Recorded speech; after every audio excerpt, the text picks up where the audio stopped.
มีข่าวประชาสัมพันธ์ก็เชิญเลย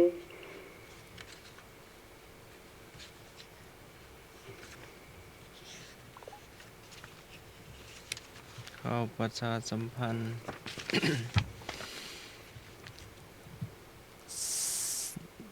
ก็จากสำนักงานพุทธศาสนาจังหวัดเชียงใหม่ศาลากลางจังหวัดเชียงใหม่ชั้น 4 ถนนโสตนาจังหวัดเชียงใหม่ เรื่องขอความร่วมมือในการป้องกันเด็กจมน้ำโดยเฉพาะช่วงปิดเทอมภาคฤดูร้อน ก็ได้รับแจ้งมาจากกระทรวงมหาดไทยว่ากระทรวงสาธารณสุขให้ขอความร่วมมือให้จังหวัดได้สั่งการทุกหน่วยงานในพื้นที่ดำเนินการป้องกันเด็กจมน้ำโดยเฉพาะช่วงปิดเทอมภาคฤดูร้อนโดยเนื่องจากในช่วง ปิดเทอมภาคฤดูร้อนเดือนมีนาคมถึงเดือนพฤษภาคมเป็นช่วงที่มีเด็กจมน้ำและเสียชีวิตมากถึงที่สุดประมาณ1 ใน 3ของการจมน้ำเสียชีวิตของเด็กตลอดทั้งปีโดยในปี 2562 มีเด็กจมน้ำเสียชีวิตถึง 202 คนเพราะว่าในเดือนเมษายนเป็นเดือนที่มีเด็กจมน้ำเสียชีวิตสูงสุดก็ สำนักงานพุทธศาสนาเชียงใหม่ก็จึงแจ้งประสานมายังพระคุณท่านได้โปรดแจ้งคณะสงฆ์ในเขตปกครองและคณะศรัทธาเพื่อให้ทราบโดยทั่วกันให้ประชาสัมพันธ์และเฝ้าระวังเฉพาะในเขตวัดที่มีสระน้ำบ่อน้ำเพื่อป้องกันเด็กเพื่อว่าจะได้ปลอดภัยกันลูกหลานเนาะเจ้าคือที่แน่ๆเนี่ยร้อนเวลาหันน้ำก็อยากเล่นนะเจ้ามันหอนเข้าลงเล่นน้ำแล้วบ่มีผู้ใหญ่ดูแลอันนี้อันตรายนะเจ้าเดี๋ยวก็เป็นตะคริวเนาะหรือว่าไปตรงกลางน้ำโดนปัดน้ำไปเหียเจ้าผมโอ้ตีไรลึกมันตื้นอย่างได้เนาะตะคริวนี่ขามันไม่ดิ้นหรือว่ามันเป็นยังไงมันดิ้นมาได้นะคะเฉพาะขาหรือว่าแขนนั่งได้จังหมดขนาดนั้นเลยค่ะยังไม่เคยเป็นนะ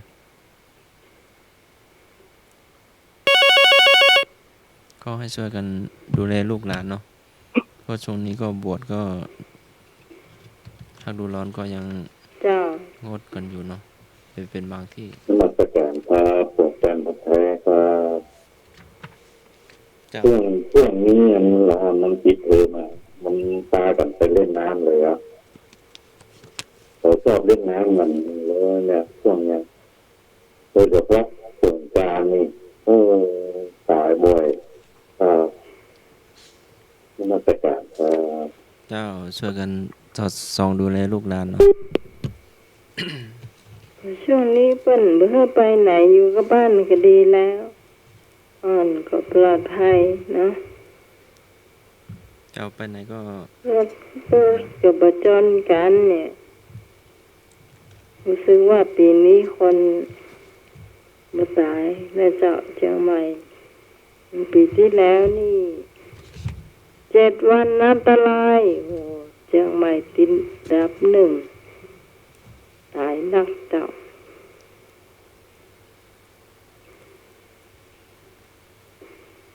มีเห็นก็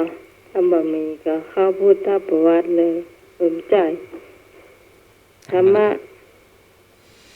นี่ติดนะเจ้าวิชาธรรมะนักเรียนเคารพในกฎระเบียบของโรงเรียนชื่อว่ามีสิ่งใดเสมอกันนักเรียนเคารพในกฎระเบียบของโรงเรียนชื่อว่ามีสิ่งใดเสมอกันก็สิมีศีลเสมอกันขอมีความเห็นเสมอกันข คอมีกายกรรมเสมอกัน งอมีวินัยเสมอกัน จากธรรมศึกษาชั้นตรีระดับมัธยมศึกษา ตามหลักสูตรแม่กลองธรรมสนามหลวงปีพ.ศ. 2561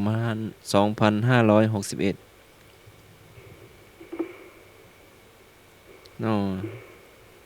พวกท่านคงเป็นนักเรียนมาแล้วเนาะ เจ้า อยู่โรงเรียนอยู่กับคุณครู ตอบมาได้เลยนะเจ้า นักเรียนอาจจะตอบก่อน สวัสดี เด็ก ครับ ชาย เด็กชาย นะครับ เด็ก เด็ก ชาย ชายนึกตอบก่อน นักเด็กนักส่งผมคงงงูครับ เจ้า อ๋อ ได้ คัดเด็กชักส่งตอบคงงงู เจ้า เจ้าได้ ตอบกอไก่ครับ ก็ไก่เนาะ กอไก่ มีศีลเสมอกัน อันนี้เด็กชายเบี้ยว ใช่เด็กนายไปแล้ว ฮะ เป็นนาย นา แล้ว ยไป เนาะ แล้ว นายเวลาเนาะ เป็นหนุ่มแล้วเนาะ จนแก่จะปานนี้แล้วเนี่ยก็เป็นเด็กชายไม่ไหวแล้วบอกเลย ย้อนอดีต ครับผมไปสาขา เป็นละอ่อนเบี้ยวเนาะไวเนาะเวลาเนาะ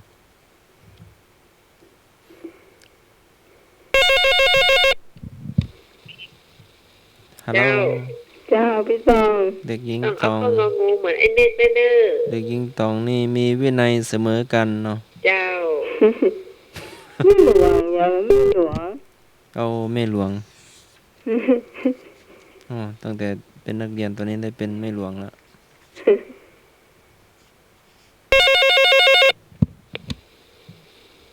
ครับผม เจ้า ออกควายอย่างครับ เด็กชายหนุ่ยนี่คอควายนี่อย่างอะมีกายกรรมเสมอกัน ครับผมข้อนี้ครับ โอ้ โอ้โหกะว่ากายกรรมคืออย่าง โอ้โห แก อยู่กล้า จ้างเนาะ มันก็บอกอยู่แล้วเหรอที่อายแล้วก็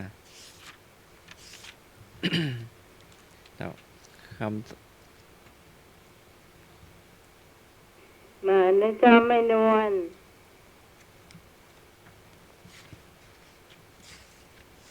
ไม่นวลเจ้าตอบได้เลย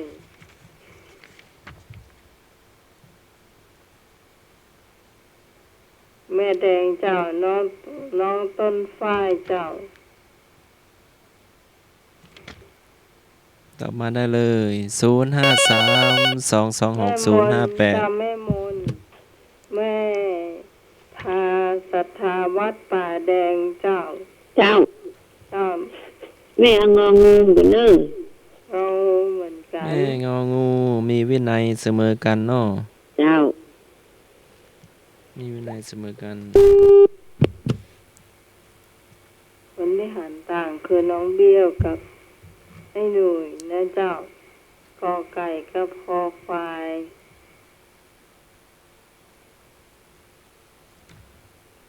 เท่านั้น3 ท่านนี่ไปงองูนะเจ้า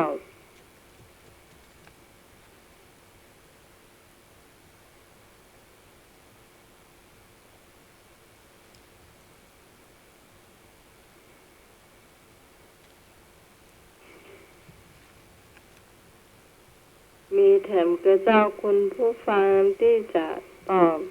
คำถาม ตอบเข้ามาได้เลยเจ้า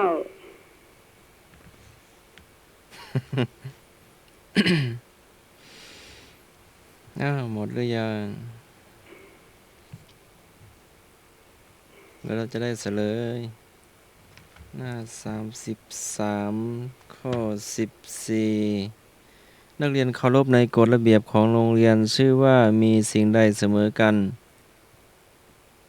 ในข้อเฉลยว่ามีศีลเสมอกัน ข้อ14ก็ไก่ น้อง น้อง เบี้ยว เบี้ยว นะ โอ้ เจ้า เก่งเนาะ อืม มีศีลเสมอกันเนาะอยู่ด้วยกันด้วยศีล5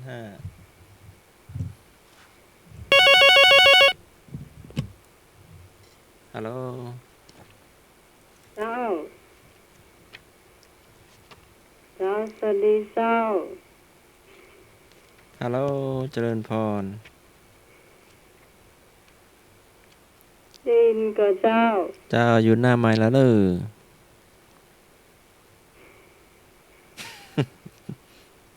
ดับ เงียบ ปิ้ เนา งเนอะ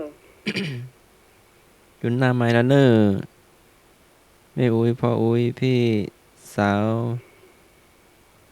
อ่า คุณ พี่ ผู้ฟังที่โทรมาเนี่ยเจ้า เปิดวิทยุตัว ทุกเพศ เนาะ ทุกวัยเนาะ สักน้อยๆน่ะก็จะได้ยินเสียงเขาตัว พี่ เนาะ บ่าวพี่สาวพ่ออุ้ยแม่อุ้ยขออนุญาตวางสายเนาะ เจ้า อย่าติดขัดหรือว่าจะได้ มาใหม่เนาะ ครับผม เจ้า เมื่อกี้มันเป็นอย่างหมอครับโทรศัพท์ผมอ่ะ จ้ะ อ๋อเราได้ยินเสียงก่อนหรือว่าโทรแต่ว่าไม่ได้ยิน โทรครับ แต่ว่ามันเหมือนสายบอกว่างสักอย่างกับผมครับ อ๋อ แต่ที่ฟังที่สถานีนี่เงียบนะ สถานีดีครับ เจ้าก็กดรับแล้วนะ แต่ไอ้มันที่ผมโทรนี่สายมันไม่ว่าง อ๋อ แต่ว่าผมฟังธรรมะก็จากพระอาจารย์นั้นพระอาจารย์นี้ก็เลยหูเลยครับ อืม เจ้าดีเลยที่ ก็เลย แจ้ ต ง อบ เนาะ ได้ครับผม โอ้ดีค่ะ ครับ เคยสั่งสมไปเนาะ ครับบริษัทครับ ไปบัตรได้ตัวเนาะเจ้า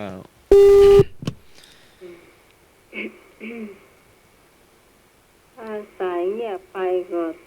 ท่านสมัครก็ต้องเช็คบ่อยๆนะเจ้าบางทีสายจะบอกว่า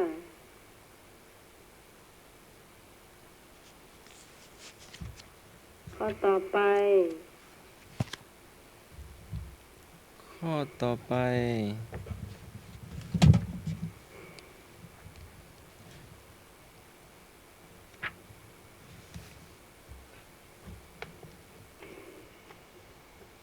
เอาภาพไปหายไปแล้ว เดี๋ยวแป๊บหนึ่งเนาะ เจ้า แป๊บหนึ่ง ถามว่า ข้อใด คือลักษณะของคนมีเมตตาธรรม ก็ไถ่ชีวิตโค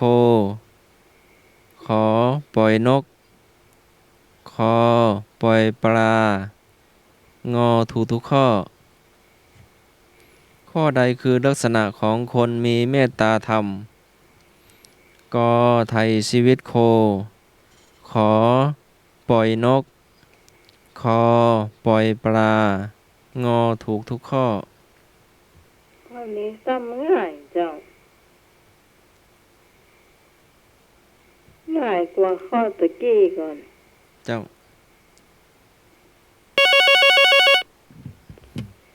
อาจารย์สมัครถามไม่เนาะไปได้ป่ะ ถามว่าข้อใดคือ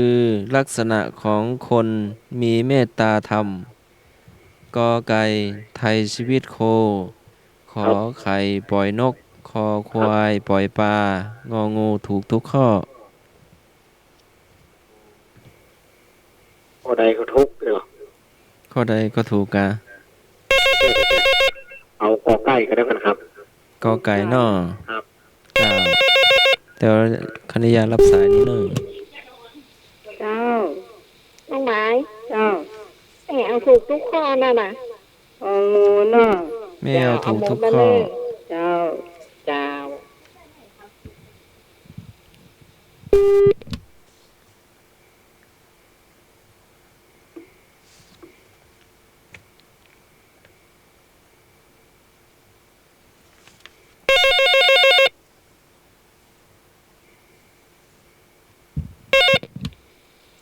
เจ้า โยดิเจ้าเอางงูเจ้า โอ้นอ อายุพา อายุพาตอบข้องู เจ้า เอาเจ้า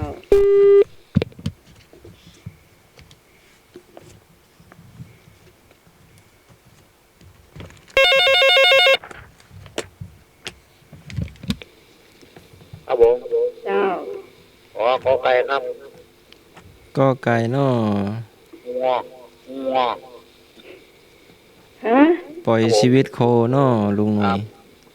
เอาข้อกอไก่เจ้า ได้เลย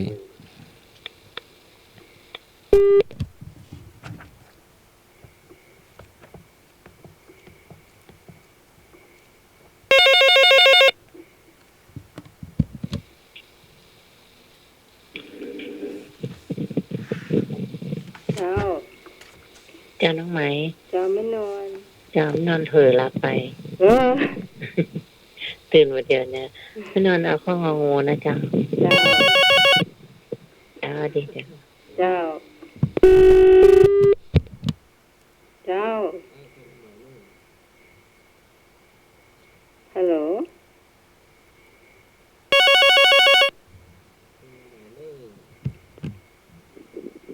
เจ้าว่าใดเจ้า ตังไม่ลืมลมแหงคนน่ะ ฮะ ตังไม่ลืมอ่ะในเวียงนี่แหงขนาดพัดอย่างโคตรตมมด ไอ้หยัง ลมแหงขนาดเลย นี่จากอ้ายนะ เออ เจ้า ข้องงเนี่ย ของงูไอ้บ่าวไพบูลย์เนาะ ครับ จ้ะ ลมกำลังแหง เจ้า ครับครับ สวัสดีครับ จ่ายหนึง ข้อข้องงงูเหมือนกันนะครับ ของงูเหมือนกัน ครับ เจ้า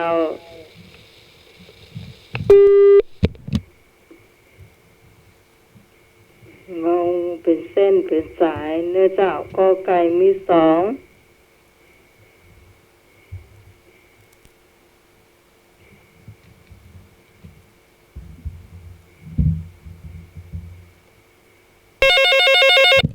มาแทนหนึ่งสาย เจ้าพี่ไหมก็ไก่เจ้า อะน้องต้นฝ้าย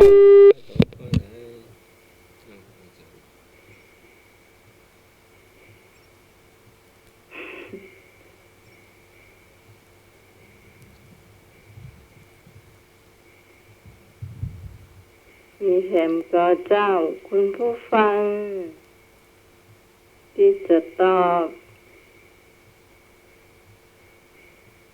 ข้อนี้เจ้า เป็นธรรมะนะเจ้า เป็น ท่านสมัครเสียงหาย อ๋อเป็นเบญจศีลเบญจธรรมเฉลย ข้อใดคือลักษณะของคนมีเมตตาธรรม เดี๋ยวก่อนที่จะเฉลยเนี่ย ไปให้เพิ่นฟังให้ก่อนคำว่า เมตตา หมายความว่า เมตตาความรักความปรารถนาดี อยากให้คนอื่นมีความสุข มีความสุขพ้นจากทุกข์ เพราะฉะนั้นข้อไหนถูก ข้ององู ถูกทุกข้อเนาะ ไถ่ชีวิตโคก็ถูก ปล่อยนกก็ได้ ปล่อยปลาก็ดี ก็เลยรวมแล้วได้ ทุกข้อ หมดคืององูถูกทุกข้อ เจ้า เป็นวิชาเบญจศีลเบญจธรรม อืม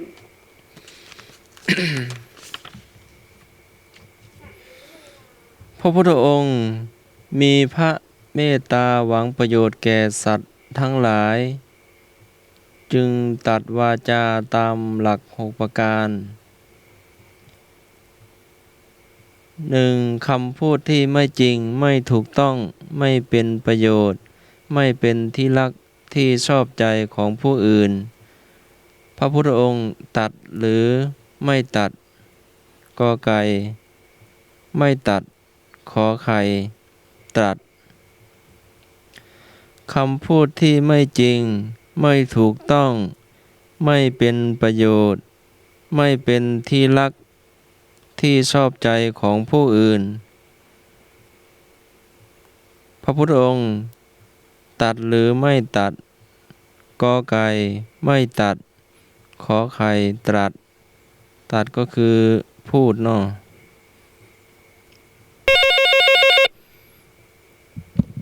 สวัสดีครับ เจ้า ก็คำถามก็บอกอยู่แล้วเนาะ ขอตอนเต้านะครับ ว่า ก่ครับ ก็ไก่ว่า ไม่ตัด ไม่ตัดไม่อู้เนาะ ครับ เจ้าได้อ้ายนึกอ้าวสายที่สองนึก ขอตอบขอไข่ เพราะใครนี่ตัดกะ ครับ อ๋อได้เนาะรอ เพ ฟัง ราะว่าถ้าก่อนพระพุทธองค์ก็จะอู้เนี่ยจะว่าตัดไว้ก่อนครับ อ๋อ ครับ ได้เนาะ ครับ รอฟังสไลเดอร์เจริญพร น้องไม้ เจ้า แม่ตุยวันป้าน้อยเนึกเนอะ พ่อน้อยนึก เจ้า ไม่ตัดเนาะ เจ้า คือคำพูดที่ไม่จริงไม่ถูกต้องไม่เป็นประโยชน์ ไม่เป็นที่รักที่ชอบใจของผู้อื่นเนาะเจ้าแต่ถามว่าผู้เจ้ากอไก่นี่ไม่ตัดขอไข่ตรัส หมายความว่า ก็คือ เพิ่นเคยอู้เอาไว้ก่อน เจ้าหั่นอู้ก่อหรือว่าหั่นพระองค์หั่นอู้ก่อหรือว่าบ่อู้นะ ไม่ได้อู้ เจ้า อ้าวสายนี้ สายนี้ว่าได้เจ้า ใจน้องไม้ แม่นวล ไม่ตัดจ้ะ ไม่ตรัส พระพุทธองค์ไม่ตัดเนาะ เจ้า คำพูดที่ไม่จริงไม่ถูกต้องเราฟังสายต่อมาเนาะ สายต่อไปเจ้า เจ้าไม้ แม่บุญ ที่ เอา บุญ ตะปุ่นเนี่ย เอา เอาตะเพื่อน ไม่ เอา ตัด ตะไผ่อะ เอาไม่ตัดหรือว่า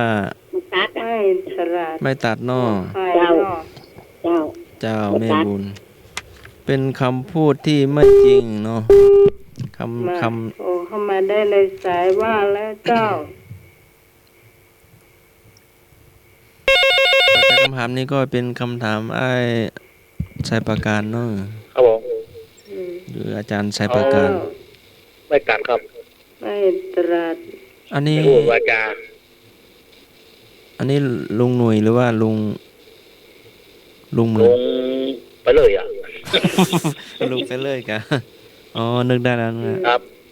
ลุงที่ส่งกับข้าวกลางวันนี่กะ อ๋อ อืม ใช่วันนี้ก็ ยักษ์นะครับ อืม พวกนี้โอ๊ตแหน่ ลุงหนุ่ยเนาะรถแก๊ปมาส่งข้าวทุกวันเนาะข้าวภัตตาหารเพนกับโยมน้าไหมกับแม่แดงกะ ยังไม่ได้มุดเมินละ3 วัน ได้มีจิตศรัทธาถวาย เจ้า ภัตตาหารเพนเนาะอนุโมทนา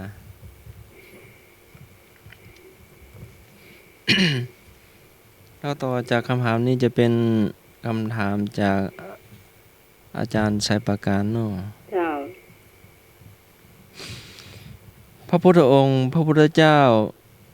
มีพระเมตตาหวังประโยชน์แก่สัตว์ทั้งหลายจึงตัดพระวาจาตามหลัก6ประการ ที่ถามคำแรกคือประการที่1เนาะ อืม คำพูดที่ไม่จริงไม่ถูกต้องไม่เป็นประโยชน์ ไม่เป็นที่รักที่ชอบใจของผู้อื่น ไม่ตัดเนาะข้อ2คำพูดที่จริงถูกต้องแต่ไม่เป็นประโยชน์ ไม่เป็นที่รักที่ชอบใจของผู้อื่น ไม่ตัด ข้อ3คำพูดที่จริงถูกต้องเป็นประโยชน์ ไม่เป็นที่รักที่ชอบใจของผู้อื่น เลือกการเวลาตัดเนาะ 4. คำพูดที่ไม่จริงไม่ถูกต้องไม่เป็นประโยชน์ ถึงเป็นที่รักที่ชอบใจของผู้อื่น พระองค์ก็ไม่ตัดเนาะ อืม คำพูดที่ข้อที่5คำพูดที่จริงถูกต้องแต่ไม่เป็นประโยชน์ ถึงเป็นที่รักที่ชอบใจของผู้อื่น พระพุทธองค์ก็ไม่ตัดเนาะ ไม่ตรัส ข้อ6คำพูดที่จริงแล้วก็ถูกต้องแล้วก็เป็นประโยชน์ เป็นที่รักที่ชอบใจของคนอื่น พระพุทธองค์ก็เลือกการตัด ลักษณะของพระพุทธเจ้าพระองค์ทรงเป็นกาลวาที สัจจวาที ภูตวาที อัตตวาที ธรรมวาที วินัยวาทีเนาะ ต่อไปเป็น สรุปแล้วข้อไหนถูก สรุปแล้วคือข้อที่1นั่นเนาะ กอ คือ ไก่ กอไก่ไม่ตัดเนาะคำพูดที่ไม่จริงไม่ถูกต้องไม่เป็นประโยชน์ ไม่เป็นที่รักที่ชอบใจของผู้อื่นเนาะ เจ้าคุณผู้ฟังท่านไหนตอบกอไก่ถูกต้องนะเจ้า ต่อไปเป็นคำถามไม่ดงบดาลนะเจ้า ส่งมาจากเชยประการ เจ้ารอแป๊บนึงเนาะ เจ้า ว่ามันมีใน แต่ ไลน์ จะก็ต้องหาเจ้า ชัยประการอยู่ที่ชัยประการเนาะ เจ้า แล้วก็ส่งมาโทรมาหน้าหมายบ้างหันสมัครบ้าง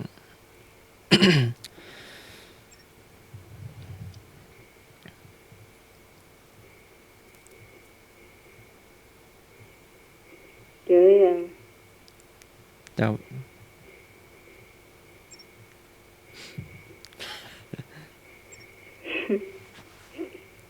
แป๊บหนึ่งเนาะตะกี้ไลน์ลง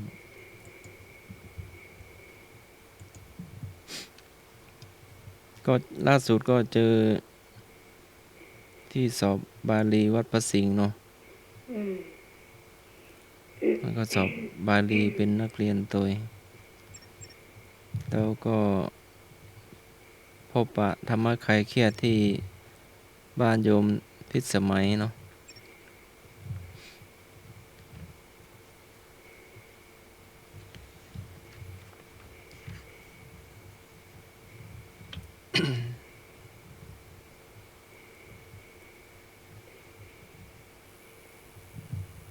เจ้า ได้ยัง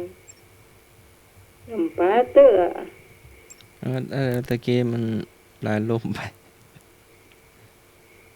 แป๊บนึงเนาะโอ้คงไม่ได้แล้วเพราะลายล่ม เออ เออ เออ เปิดไปเปิดมาเดี๋ยวค่อยอันนี้เนาะเอาไว้ช่วงอันอย่างออกก็ได้เพราะมันเป็นคำถาม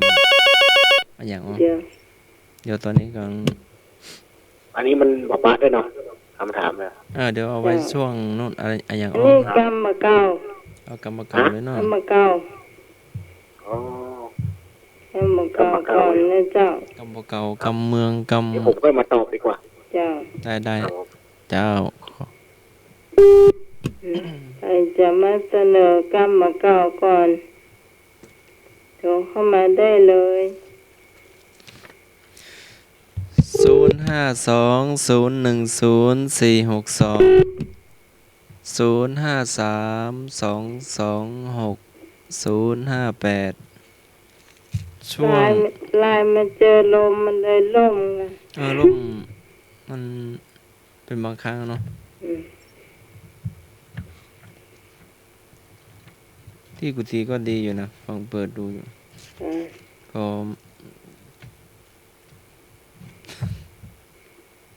เดี๋ยวสแกนไวรัสอะไรก่อนเนาะ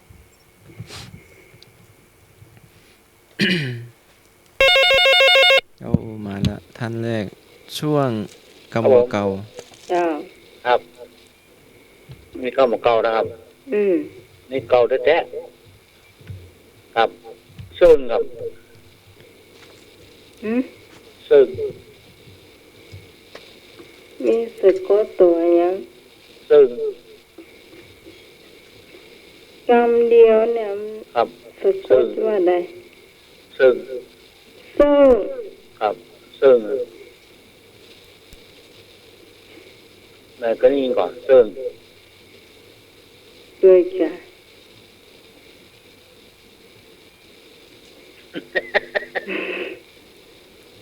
ซึ่ง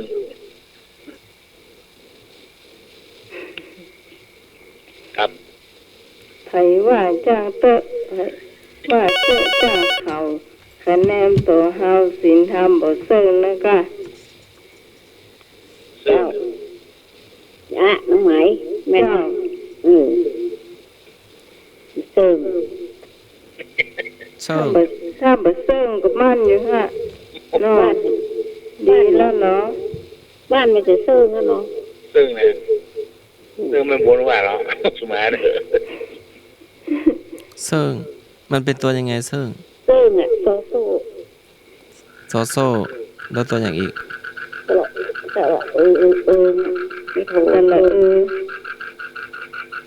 สระเอไม่โทร สระเอซอโซ่สระเอ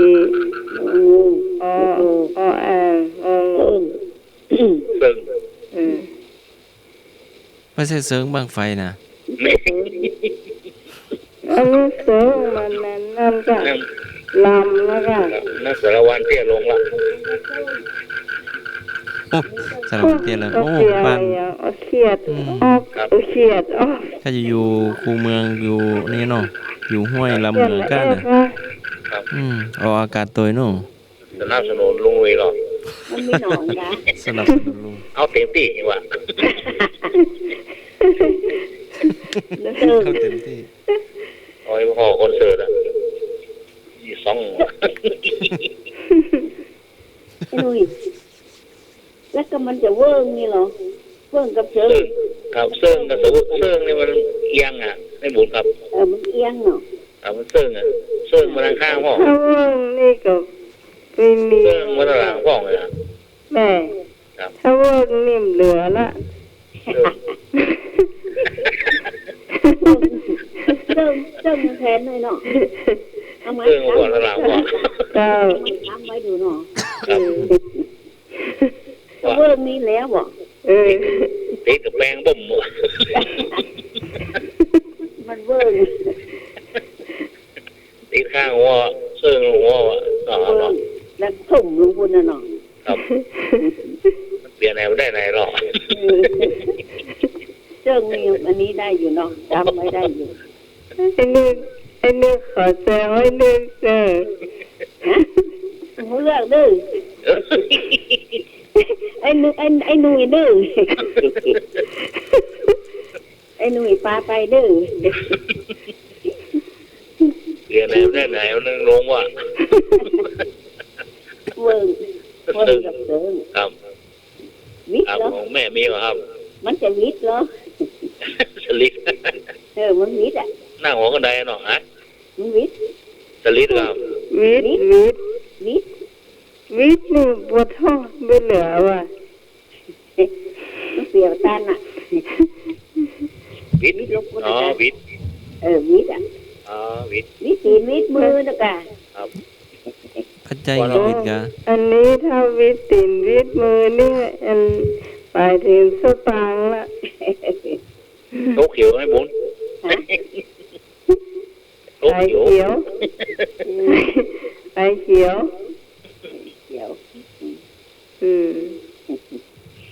วิทอ๋อวิทนี่มีหลายอย่างแล้วเนาะ วิทหลายอย่างเนาะมีหลายอย่างเนาะ วิทย์อะไรอย่างเพราะว่า เองแค่หมอวิทน้อยด่ะเนี่ย จะกลัวเงินวิทย์ หลายอย่างเขาจะเปียอย่างเนี้ย ครับ เปียมาถูกอ่ะ ครับ มันวิทเปียเนาะ แย่งแย่ก็ไม่ได้เนาะ มาเติม กินกำลังลำเข้าสมวิทย์เนี่ยเข้าวิทแรง วิทหลายอย่างเลยนะ วิทหลายอย่างเปียแต่ได้หลายอย่าง เนาะครับ อย่างของไอ้นุ้ยนะกะ เติม แต่หรอวิทนี่ลืมไปแล้วเนาะล่ามูเนาะล่ามูด่ะ เจ้า มันไม่พอเนาะ บอกกับปอแล้วบอกกับปอเหรอ คำปอครับ คำปอนี่มันน่าแกเลยอ่ะ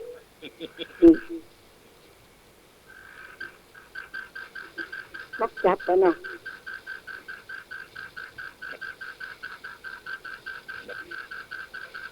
เกลียดอย่างฮะ เขียวดีๆอ่ะ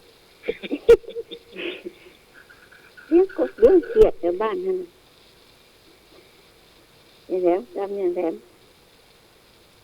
วิทเอิง ไอ้หนุ่ยเลี้ยง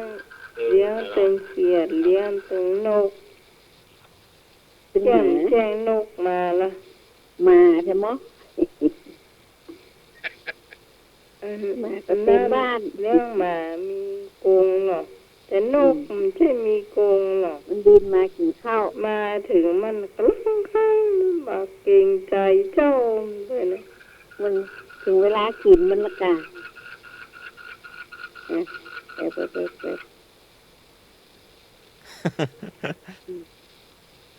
อันนี้เป็นห้องว่ายามเนาะ มันถึงเวลาย่ามมันไม่รู้นะแมงนี้นะ ขนาดกินข้าวยังลูกกินเนี่ยทำตีนขามือก็ให้ไหวน กนี่นะ เจ้า ลูกกับมือเลย สายหนุ่ยถูกได้ยกช่วยนี่ ไม่ลูกกินรสจ้ะ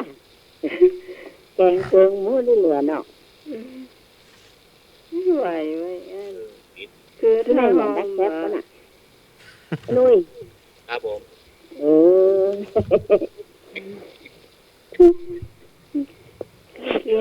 กินข้าวอิ่มแล้วบอกพอไปอาบน้ เอาโบกละโมเนาะ ำอาบน้ำที่เปรับบินไปบินมาจนหัวไอ้หนุ่ยเพี้ยหมด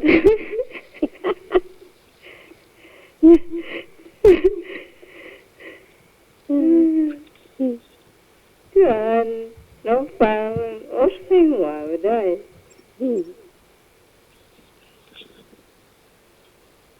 ปรุงขึ้นว่ามันบอกกลัวแต่เนาะ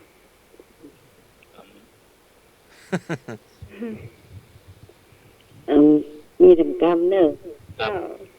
ว่าเอาตั้งหน้าเป็นหอเป็นเนือน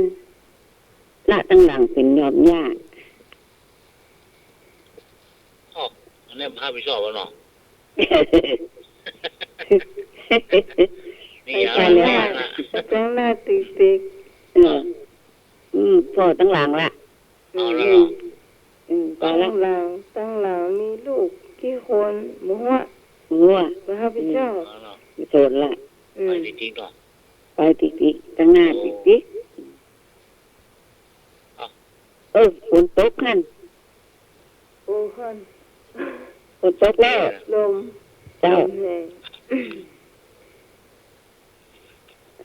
บ้านน้ำใหม่ไปตกเตี้ยแต่ลมแห้ง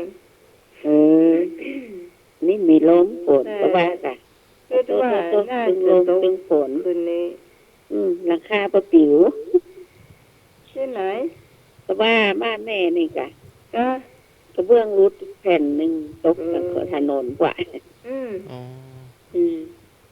ดวงเนาะ ตอนมาขำน่ะที่ก่อนจะปิดอ่ะก็ปิดธานีอ่ะ มาเฮ็บตกกูใจอ่ะ นี่มาเฮ็ดบะหมี่ บ้านแม่กับบ้านหนุ่ยจะห่างกันเท่าไหร่เนาะสัก ห กิ นี โล สักเม็ดมาเฮ็ดอ่ะนี่ก็ฝนกับลม โอ้แต่ว่าช่วงที่โมงฮะมันปุ๊กปักนี่ได้ยินเลยนะ หรือมาโซฟาให้เสร็จ มาไล่ไก่เจ้า มันต้องตกอย่าไม่เจ้าแต่เจ้าเย็น เจ้าตกกะ เจ้า เห็นหมี ไม่เจ้าตกเหมือนตกยาวเลย ที่ตกตะคืนนั่นกะเจ้าแจ้งเจ้าหนุ่ยไปละ เจ้า ใครมีแถม ไอ้มีแหมไม่แดงมีกล่องโอ้ ไม่ ขึ้น เดิ มาน ก็รอไม่นวลก็รอ สวัสดีครับ เจ้าไอ้นึง ผมกำบักกอสักกำนะครับ ได้ก็ เอาเลย เป็นว่าให้หูคือถามให้งานมือแต้มให้หูคือถามให้งานมือแต้ม ให้หูมือถามให้หางมือแต้ม ครับ ยังเฮา ความ บ่ ห ฮู้ มาย ยัง มาก็อยากจะหูคือถาม เจ้า อยากจะเสยจะงามคือแต่งแต้ม ไม่แต่ง อืม ไก่งามเพราะแต่งนะคะ ครับ ก็ตามหาที่ว่าแต่งงานพวกคนงานก็แต่งนะ อย่าให้ไป จะไปบ้านนึกต่อให้เข้าซอยใดเนาะ งานมากกะงานละอืม ไอ้หูเขาถามไม่นึกอยู่ตั้งไรนี่ถามเปิ้น อืม เปิ้นจะบอกก็กะ เอาหมูเนาะ พุ่น ครับ อยู่วันใกล้ๆวัดพุ่น ไปงูถาม ให้งานมืดแต้ม ใครงานไม่เต็มไปงูถามเอาหมูเฮียนหมูงูเอาหมูก็ต้องถามครูบาอาจารย์กันเนาะ แม่ละครับ แต้ม ที่ แล้ว นี่ก่อนนะครับ เจ้า ก็ถาม เจ้า เจ้าเลยเจ้า ไปงามไม่เต็มใครงามก็แต่งย่องเอาแต่งไม่ย่องมันก็มางามเนาะ อืม เจ้าไฟมาแถมไฟมาแถม เจ้าฝนกำลังตก จ้าพี่ต้อง ฝนตกฟ้าเดี๋ยวเนี้ย นี่ ดีแล้วจะได้เย็นเนอะ ดีละจะได้เย็นพี่ต้อง มาบอกฝนตกก็ได้แน่มาบอกฝนตกก็ได้ไปละ อืม ตอนนี้หยุดไปละ มันปัดจากบ้านเลยวนไปสารปี มันซ่ากันเดียวอ่ะเจ้า เจ้าสวัสดีเจ้า อันนี้ไผผู้ใด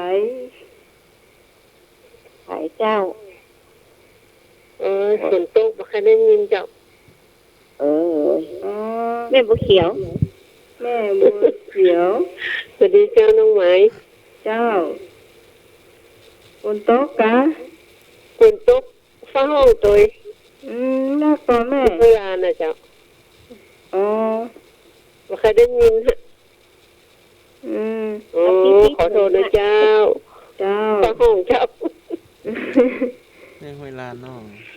เออแม่ห้วยลานโอ้เสียดาย เปิ้นมีกรรมเก่าเนาะ เพิ่นบ่ค่อยได้ยินเพราะว่าฝนตก ฝนตก เหมือนเฮาตะคืนนั่นเนาะ ตกแป๊ตกว่า โอ้ตะคืนนี่ ฟ้าห้องฟ้า มัน เปี้ย มันน่ากลัวมากกว่า เนาะ ตะคืนน่ากลัว ฟ้าลงตอนเพลงนี่ใหม่ไม่ได้ยินนะตอนเพลงยุทธเนี่ยได้ยินชัดเลย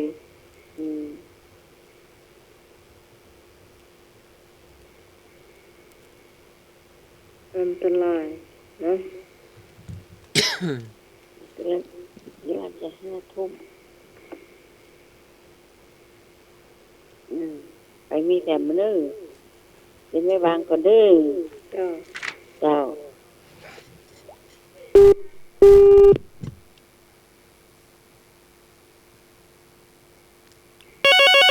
นำมาเก้า แล้ว ครับ เจ้า คำบักเก่าอันนี้แกงฮอกได้ก่อน แกงโฮก แกงฮอกคือแกงอย่างแกงรวมได้ก่อน เป็นอา โอ้ หาร ย นะ ผมไปเรียนกับคนเชียงใหม่เนาะ อ่า ได้อยู่ เขาได้ก่อนนะ มาเพราะว่ามา น่าจะเนาะ ตอนนี้ในเมืองฝนตกอะแม่ลืมเมืองมาตกได้กัน โอ้มีลมแห้งขนาดเลย แต่ว่านี่สู้กันได้น้อยเดียวนะ มันก็ต้องพากกับน้องเบี้ยว ครับมาแล้ว อืม ถ้าบ้านมันจะเสียหายไง เจ้า เนาะผมก็เลยซื้อท้ายลารายการไม่เกินเลยมันดีครับ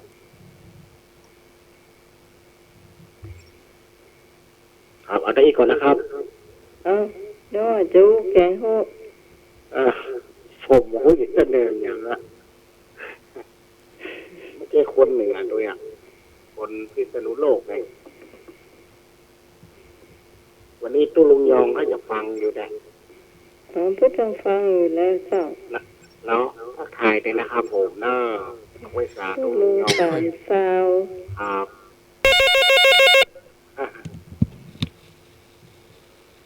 เอาเสนอเลย เจ้าสวัสดีเจ้า เจ้า ไม่รวนเหรอ แม่ห้วยลาน แม่เวลา แม่ได้ยินหรือยังแม่ นี่ ได้ยินทีแม่เปิดวิทยุน้อยหนึ่งเจ้า เพื่อนไม่ได้ยินใช่ไหม คือฝนตกอย่า เจ้าที่ ฝนตก ไฟหินก็ตกเนอที่สถานีก็ตกกันเนอ อืม เสียงดังปุ๊กปักปุ๊กปัก แต่ ฝ ถ้าน มัน ตกฝนตกบนฟ้ามาหอยังแฟน มาบอกห้องกับผมเป็นยัง ฝนตกดีๆงามๆเนี่ยมันจะได้เย็น นั่นละ แต่ถ้ามันอย่างตะวันนี่บ่ไหว คำถามให้เคปการเนี่ยมาด้วยเนาะอาจารย์สมัครเนาะ รอกำเนอ อันอาจารย์ท่านถามมาทางไลน์เนอ ส้มปะ ฮะ เดี๋ยวเพื่อนหนุ่มมาจับด้วยแล้วก็ ไลน์มัน ประกาศ เพิ่นอยู่ชาประการแล้วดูแลแม่ ประมาณนี้แล้วก็ มากกะ ชอบอู้ตลก เดี๋ยวแป๊บ ไหว เดีย เนาะ ว ชอบอู้ตลกเลยไอ้เคปการอ่ะ เนาะ ฟังเพิ่มไปกับใคร หมอ ต่อไปเรา ที่ ก็เจอเนาะ ต้องวางสายแป๊บนึงเนี่ย ของอาชญากรเนาะ พี่ใบใส่ลูกจ้า เจ้าถ้าจะติดอะไรสักอย่างเนาะ ปลาร้อง สายหลุดไปแล้วรอเดี๋ยวฟังของอาชญากรเนาะ ครับ ลำลึกถึงอาจารย์ปู่แสงเจิดจำหลัดดุดเดือนเพ็ญจันทร์พรรณนาพองเต็มแจ่มฟ้า งามพายพราวพิงเกินพรรณนาเฮยศาสตราจารย์นำเลิศล้ำทั่วทั้งปัทภีทวัดสำลิด25 เมษายน 2563 ผลเลือกคำตอบที่ถูกต้องที่สุด คำว่าพาวแปลว่าอะไร ครับ กอไก่สวยงาม ครับ ขอไข่แวววาว ครับ คอควายมากมาย ครับ กอขอคอถูก ครับผมก็ตอบกอไก่ด้วย ก็ไก่สวยงาม ครับ เดี๋ยวไปว่ากันเนาะ เจ้าได้ ครับครับ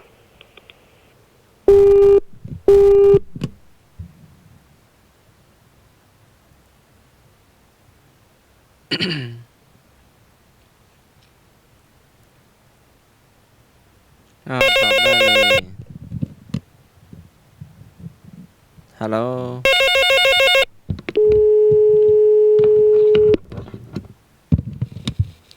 ฮัลโหล ครับขอใครครับผมขอใคร ลุง ครั ห บ นุ่ยตอบขอไข่ ครับ แวววาวเนาะ ครับ เจ้า ได้ โอ้ เสียงกบร้อง สาย 053226058 เจริญพร พี่สมัยประมาณนี้ครับ ยังเลยตะกี้ขอตัว มันจะ นะ กดตรงตัวแค่น่ะไม่ลืมอ่ะ แต่ว่าเห็นว่าไฟดับ นะ ช่วงหนึ่งแล้วก็ ตอนนี้วัดไฟหินกดตรงก่อน วัดไฟหินตกแรงอยู่นะ ดังปุกปักปุกปักน่าจะเม็ดใหญ่อยู่ ที่นี่ก็ตกดังเหมือนกันเนี่ย อ๋อ ดูแลฟืนดูแลไฟดูแลน้ำเนาะ ครับผมตาบอดอ่ะดูประหารครับ อ๋อ ฟังเสียง อยู่ เนาะ คนเดียว เสียงตะขาบเสียงน้ำเปียก ครับ หรือว่า ครับ น้ำรั่วอะไรสังเกตเอาเนาะ ครับ จะทุกคน ช่ว เนาะ งนี้ อ่ะ ช่วงนี้หลวงพี่ตัวนึกสบายดีเนาะ พระอาจารย์นุกก็สบายดี แตะก่อนฟังอะไรจ จารย์คนทุกวันนะ ก็ทุกวัน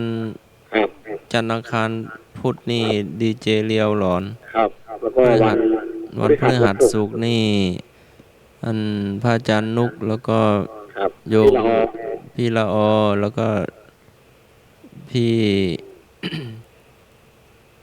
พี่แป้วเนาะลุงแป้วแม่ละอ เมื่อก่อนก็มีอาจารย์สมัครด้วยเนาะ เจ้าแต่ช่วงหลังมาทำมาก็นานๆทีเนาะมันเมิน ครับผม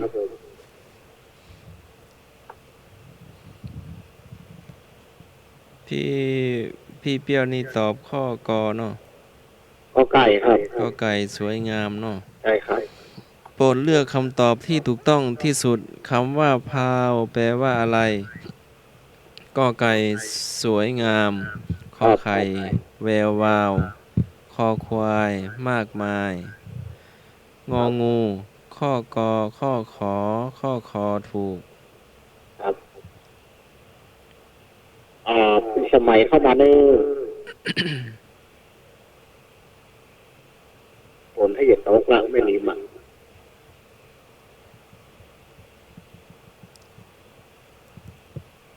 โยมมิสมัยโทรมาเลยเนอะ เข้ามาได้เลยนะครับ เข้ามาได้เลย05381 เดี๋ยวถ้าพี่สมัยเข้ามาจะวางละ 406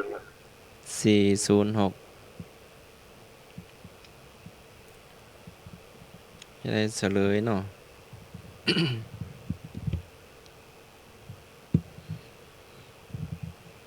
ตอบข้อ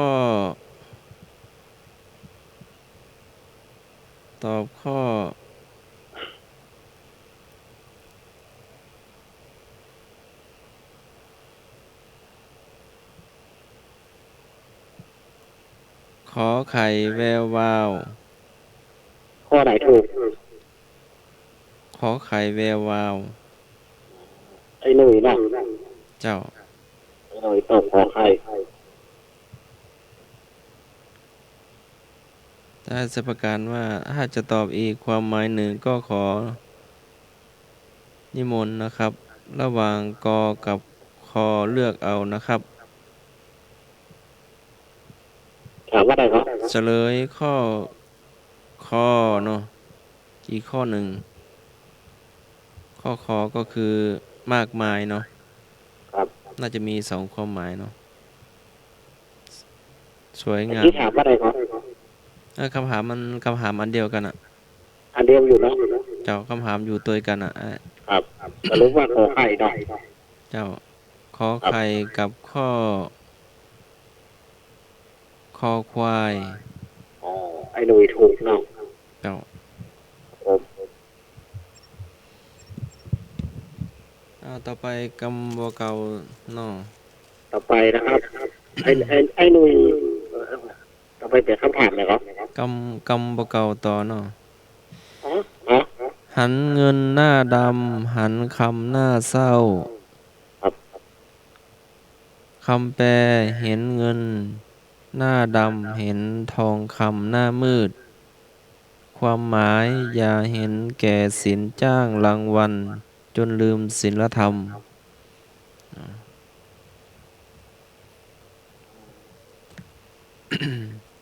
อันนี้มีข้อเนาะ เจ้าเป็นรวมเลยเนาะ อืมตอบยังไงดีวะเนี่ย เจ้าตอบว่าเรามีความหมายตัวเอง ตะกี้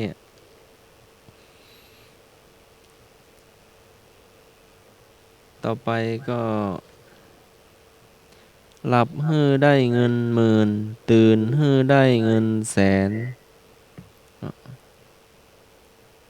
คำแปลหลับให้ได้เงินหมื่นตื่นให้ได้เงินแสนความหมายคือ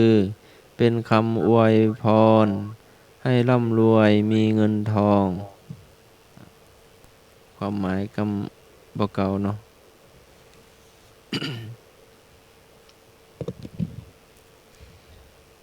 โยมทางบ้านแจ้งมาได้เนาะหรือโทรเข้ามาร่วมกันได้เนาะตอนนี้ ก็นั่นนะ โยมเปรี้ยวก็ อยู่เป็นเพื่อน เอาปีสมัยเข้ามาเลยเนอะ โยมพิสมัยโทรมาเลย เข้า เด้ มา อ ผมวางแล้วเนอะใช่อย่างนั้นอาจารย์โอ้คนเดียวอันนี้เนาะ เจ้า โอ้จะโอ้อย่างนี้จ้ะเข้ามาเลยมาช่วยจัดรายการกับมาเป็นอย่างนั้นเนาะ โอ้ยดีดีตักนักเนอะ ครับอยู่เป็นเพื่อนกันเนาะยามเหงาก็มีธรรมะคลายเครียดเป็นเพื่อนก็ต้องไปเครียดมันเนาะ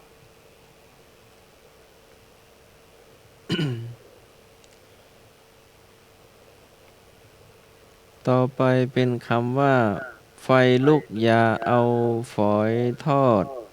มอดเมืองอย่าเอามาเป็นพี่น้อง ไอ้อย่างนั้น ไฟลุกอย่าเอาฝอยทอด มอดเมืองอย่าเอามาเป็นพี่น้อง มีข้อไหม ความหมายคนกำลังโกรธอย่าพึ่งไปกวนใจ มีข้อไหมข้อพออย่างเงี้ยมีก็ อ๋อเป็นความหมายเลยโยมพี่ เป็นคำเมือง แล้วก็คำแปลแล้วก็ความหมายเนี่ย ครับอาจารย์เอาไม้ใกล้ๆปากเลยเนี่ย เจ้าก็ใกล้ๆ เสี แล้ ยง ว มัน นะ ไม่ค่อยได้ยินเลยไม้อาจารย์ กะ ครับ ดังขึ้นแล้วเนาะ พอเสียงไม้อาจารย์มันจะก้อยไปหน่อยครับเสียงไม่ค่อยได้ยินผมเปิดวิทยุแค่เลข2นะที่ไหนกดโต๊ะห้อง เจ้า โทรมารายงานแล้ว ฝนตกแต่ฟ้าบ่ห้องนะตอนนี้นะ โทรมาเลยเบอร์อย่างก็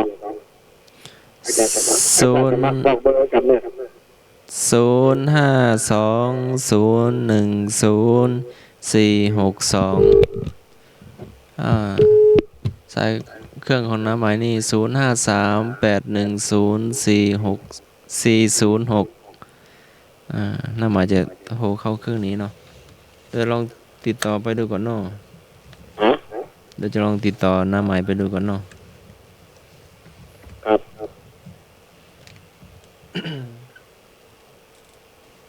พ่อแม่พี่น้องศรัทธาเข้ามาเลยเนอะใครยังมารับห้องที่ไหนกดโต๊ะห้องเข้ามาเลย มาเลย เข้ามาเลยนะวันนี้5 ทุ่มแล้วเนาะพี่น้องศรัทธา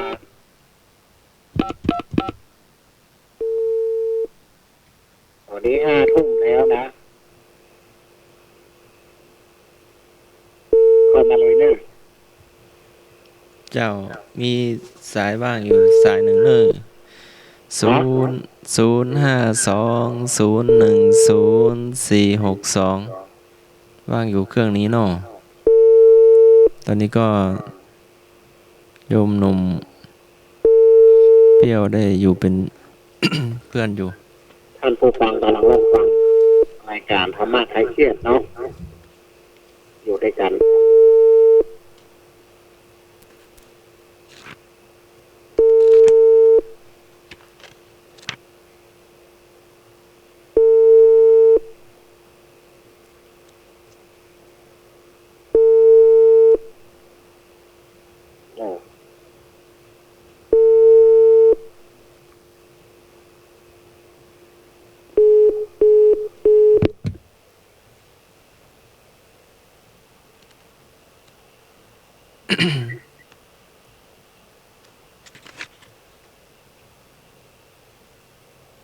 ที่ไหนฝนตกก็มาเลยเนอะบอกว่าจะถามอย่างอาจารย์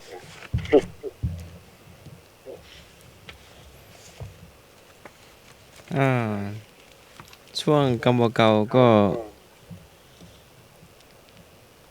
ผมได้กำเดียว เว นะ ลาพอสมควรเนอะฮะ ได้กำเดียว อ๋อแกงโฮนะครับ จะเป็นกับข้าวร้านนานี่เนาะโยมเปรี้ยวนี่ภูมิลำเนาเดิมอยู่ที่ไหน อยู่พิษณุโลกครับ โอ้อ ผม ยู่ ที่ราม พิษณุโลก ครับ ที่สมัครก็อยู่นู่นจังหวัดเลยนั่นเนาะ ผมมาอยู่เชียงใหม่39 อยู่คนละจังหวัดเลย พิษณุโลก ครับส่งเงินให้แม่เดือนละ2,000โอ้โมทนา ครับ ดูแลผู้มีพระคุณเนาะเป็นสิริมงคลเนาะได้เลี้ยงดูแลท่าน อันนี้มีครับผมได้จากกันไอ้เน็ตโทรมาได้เด้อทำแผน ไอ้นึกลุงหน่วยเนาะแม่นวลเจ้าหน้าไหมตะกี้ขอตัวแป๊บหนึ่งเนาะเอาแม่ห้อยลานอ้ายไพบูลย์เนาะนายุ ไอ้ พา ดูว่าได แม่นวลแม่แดงอ้ายนึกพี่สาวตอง แม่บุญ แม่บุญลุงหน่วยพี่สาวอาลีพี่สาวเสียงสามยอดเนาะ ครับ และทุกท่านเนอที่นามไม่ได้นามก็ดี วันนี้อยู่เป็นเพื่อนนะ เจ้า อาจารย์สมัครเนาะ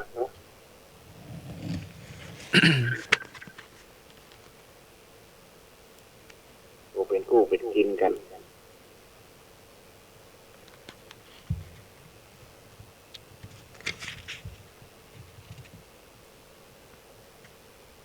อาจารย์มีคำถามเนี่ยก็ครับ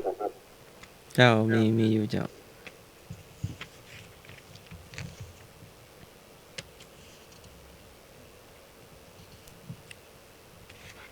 รับหมดแล้วก็เนี่ย เป็น หมดแล้วครับ ประวัติศาสตร์ในล้านนาเนาะ ครับ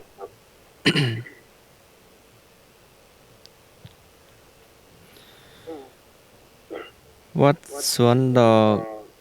แลเห็นเจดีย์ทรงพุ่มข้าวบินศิลปะอะไร ก็ศิลปะสุโขทัย ครับ ขอศิลปะล้านนา ครับ วัดสวนดอกแลเห็นเจดีย์ทรงพุ่มข้าวบิน ศิลปะอะไรกอไก่ศิลปะสุโขทัย ครับ ขอศิลปะล้านนา ครับผมตอบขอให้ครับ ได้เลย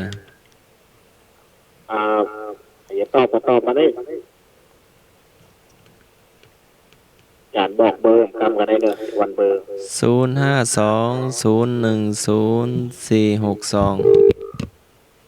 052010462จะลองโทรเข้าดูเนาะ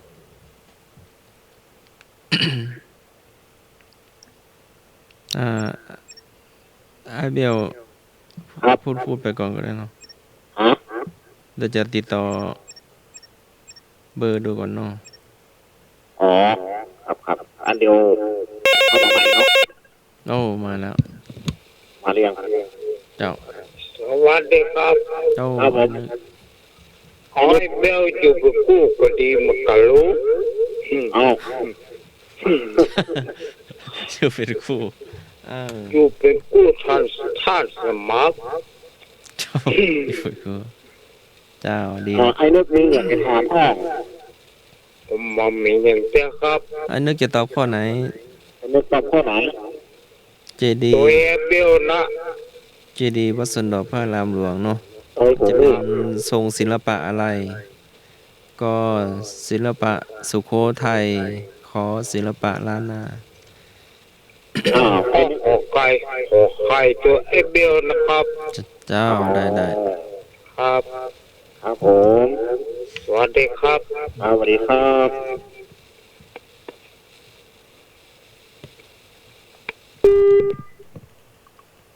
กำลังจะวางเพื่อนมันเพิ่งวาง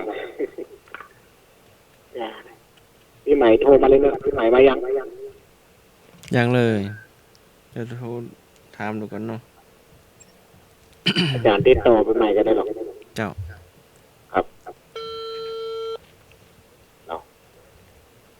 ท่านผู้ฟังกำลังเข้าฟังรายการธรรมะคลายเครียดเมตตาธรรมโดยพระครูสมุวิศวัตรนะครับภูมิในการสถานีเนาะ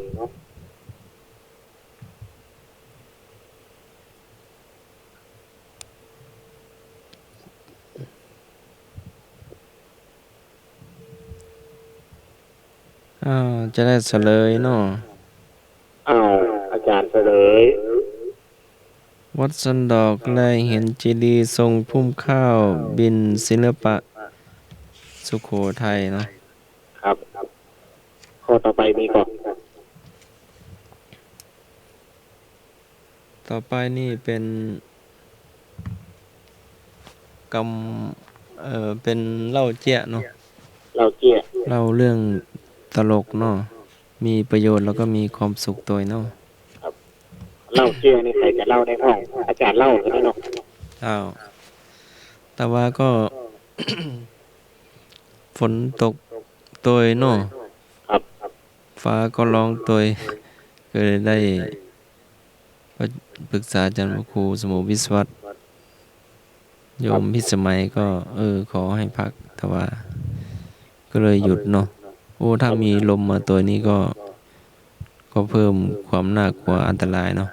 ครับ กิ่งไม้อะไรต้นไม้เนาะ ครับผม ก็เลยหยุดไปเมื่อวาน ครับ ก็อยู่ในช่วงท้ายเพลงอยู่เนาะ ครับ ก็เลยท่านผอสานีท่านอาจารย์พระครูสมุวิศวรก็เลยให้พัก ครับ เพื่อความปลอดภัยต่อชีวิตและทรัพย์สินเนาะ ครับ ชนสมบัติของพุทธศาสนาเนาะ ครับท่านใดมีเจี๊ยห้องอะไรเนอร์ 0520104462 นี่เปิดดีเกไปแล้วกันเนี่ยเขาละผมมดนั่นเนี่ย เราเป็นยังอยู่เป็นผู้เป็นคิมกันเนาะ ขออภัยเนอะไม่ใช่ผมไม่ใช่ปิดเจ้าของรายการ อ้าวเราเจี๊ย ผมบะมีครับ จะ เล่าจ้าง ร้านสมัครเก่าขอเรา ใครมีไหม ก่อนก็ได้เนาะ ใครมีไหมแม่บุญมีไหม ไอ้หนุ่ยมีบอกไอ้หนุ่ยเจี๊ยมาแล้วโทรมา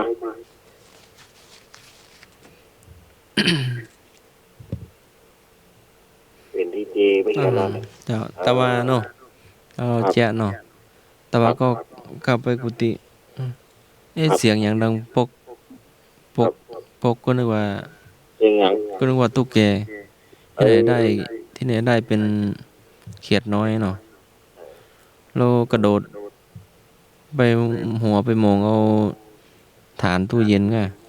ครับ ลังปกตั้ง5-6 ครั้งน่ะ ครับผม โอ้ก็เลยสงสารก็เลยรีบไปจับแล้วก็ไปปล่อยในวัดล่ะ ครับ แต่เห็นดูเนาะดังปกกันตัวน้อยเดียวเท่านิ้วก้อยนี่มั้ง ครับ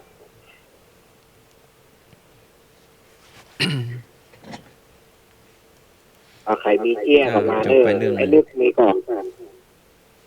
ไอ้นึกโทรมาเลยไอ้มีเจี๊ยอย่ามาโทรมาเป็นดีเจไปหาลำโพงมาเอาละเขาละคนเดียวนะวันนี้เนี่ย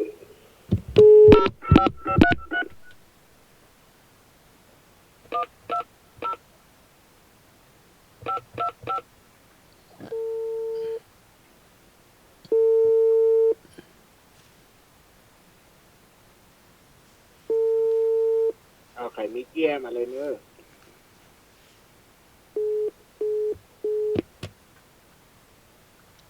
เดี๋ยวพี่ใหม่ไปโทรมากัน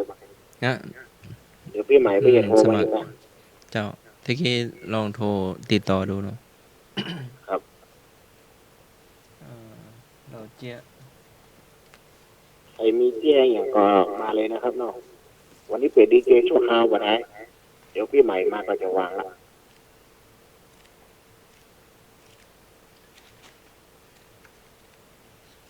ไม่พูดลองต่อไม่บุญก่อนเนาะ แล้วก็แม่แต่ละแม่มีใครมีเกี้ยก็เอามาเล่าได้เลยเนอะแม่นวลมีก็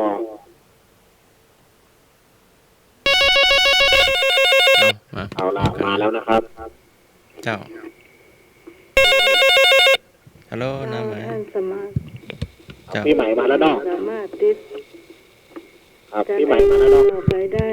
นะ ฮะ ครับ พี่คงมาสามารถ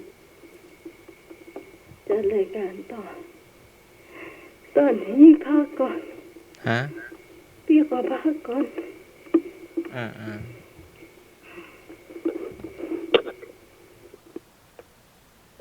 อ่าน้าไหมขอพักก่อนเนาะ ครับ เราจะได้ช่วยกันไปเนาะ ฮะ พี่หมายขอพักก่อนเนาะ แล้วเดี๋ยวยังไง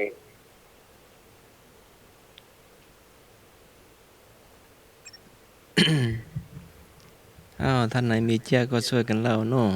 มีถ้าใดมีคำถามเนี่ยก็เอามาเลยเนอะอย่างงั้นอ้อบอก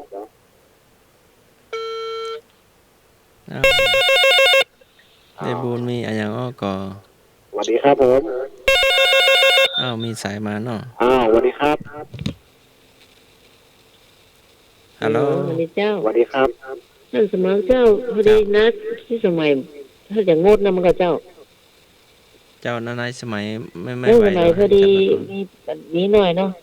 วันเสาร์หน้าเขาจะจัดกันทำไมเนาะเจ้าเนาะ เจ้าแม่หนุ่ ได้ยินข่าวแล้วอย่าพี่สมัยแล้วพี่สมัยโทรหายังเจ้า เจ้าโทรว่าตะกี้ว่าขอพักก่อน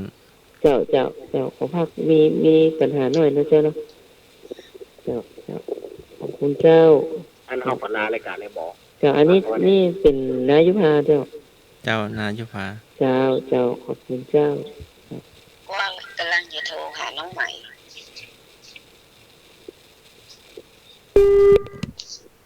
อาจารย์สมัคร เจ้าแม่บูญ เจ้า เดี๋ยวแม่ติดต่อน้องใหม่ก่อนเนอะ เจ้าแม่บูญ จ้า ช่วงอย่างอ้อเนาะ ครับ เดี๋ยวแป๊บนึง อันนี้ว่าใด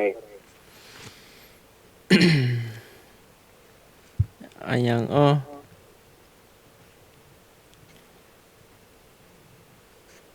น้ำถุงน้อย เอาภาชนะสารทรงกลมให้ใช้สำหรับตักน้ำจากบ่อ อยู่ปลายหลักตักก็เต็มบ่ตักก็เต็ม หันน้ำก่อน น้ำถุงน้อย อยู่ปลายหลักตักก็เต็มบ่ตักก็เต็มอย่าง แก้ว อ้อ น้ำแก้วน้ แก้วน้ำมันจะอยู่สูงเลยนะให้เป็นหน่วยอยู่ ำโอ่งนะ อยู่สูงเป็นหน่วยแล้วก็เอาก้านเอามาทำเป็นไม้กวาดได้อะกวาดวัดกวาดบ้าน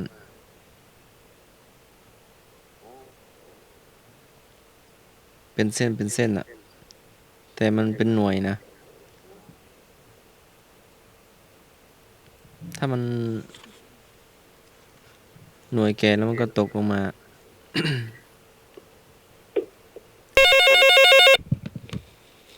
ฮัลโหล ครับบ่าเปล่านั่นก็ครับท่าน เป้าแม่นแล้ว ไอ้อย่างก็ไอ้นึก บ่าเปล่าครับบ่าเปล่า ไอ้นึกเอาโทรศัพท์ใกล้ๆหน่อยเนอะไม่ได้ยิน ครับบ่าเปล่ามะพร้าว มะพร้าว เอาไอ้นึกมีคำถามไหมพ่อ มะเมครับ ไอ้อย่างอ้อ มะเม ครับ ผมมีเนาะ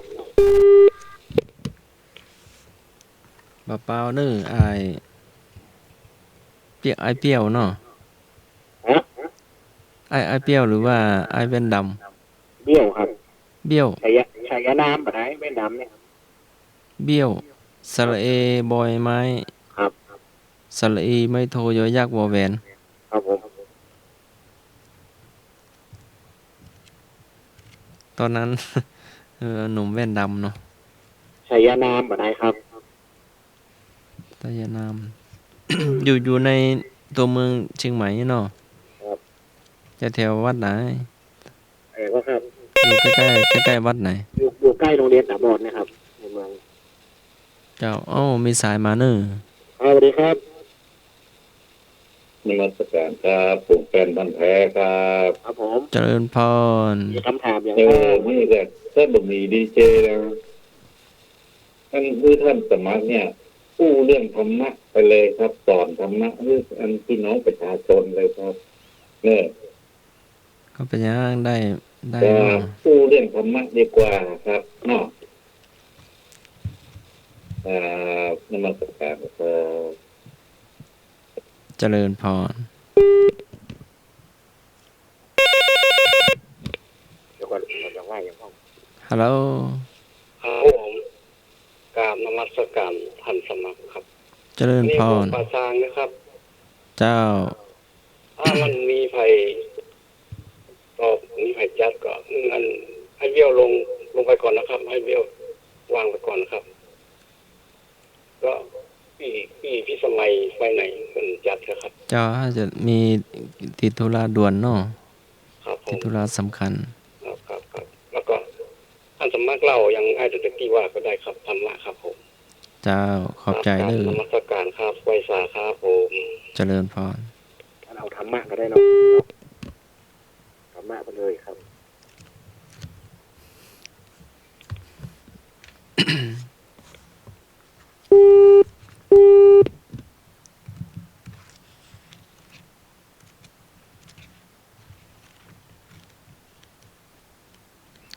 หน้าไม้ก็ติดสถานกิจติดธุระสำคัญเนาะ จะถามท่านอาจารย์พระครูสมุวิศวัตดูก่อนเนาะ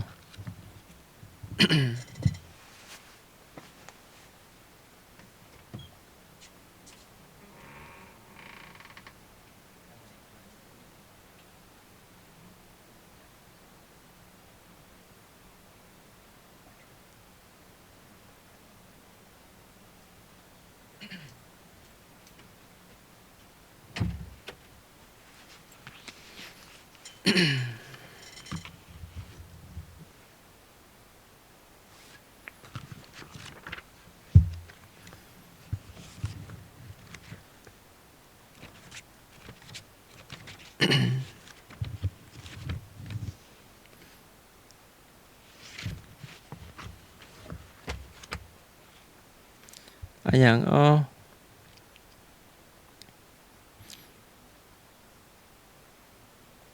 พาลาดขึ้นกก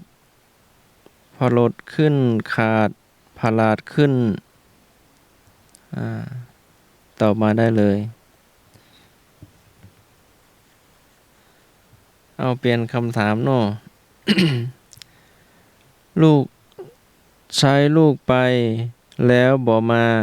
อย่างใช้ลูกไปแล้วบ่มา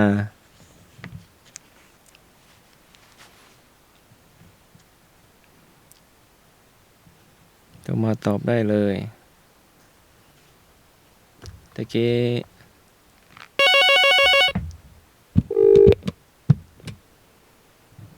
ฮัลโหล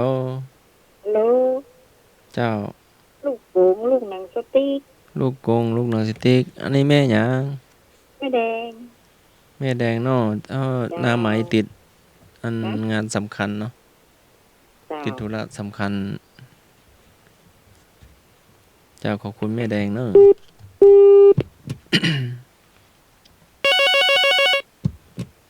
ครับผม ฮัลโหล เอาตาไม่แดงกันแล้วกันเนาะ เจ้า ครับแต่ที่หลวงพ่อว่าในพ่องอ่ะพระครูสมุอ่ะ ให้จัดต่อไปเนาะ อ๋อครับขอบคุณนักๆเน้อหลวงพ่อพระครูด้วยนะครับผม โยมเปรี้ยวตอบว่าจะได้ ก็ตามไม่แดงเนี่ยครับผม ตามแม่แดงเนาะ ครับ หนังสติ๊ก ครับ เจริญพร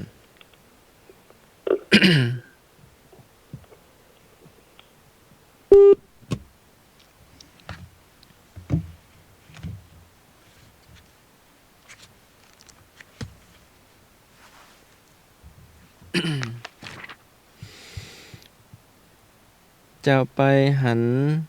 เขาดีกว่าผม จะไปหันลมดีกว่าน้ำ จะไปหันถ้ำดีกว่าเฮือน จะไปหันเดือนดีกว่าจุดๆฮัลโหลครับอาจารย์เฉลยคำถามตะกี้ด้วยครับอ่าที่ยังไม่ได้เฉลยเตื้อหนังสติ๊กเนาะหรือว่าลูกกงเนาะครับผม ลูกหนังสติ๊กอ๋อลืมไปเนาะขอบคุณครับ เจ้า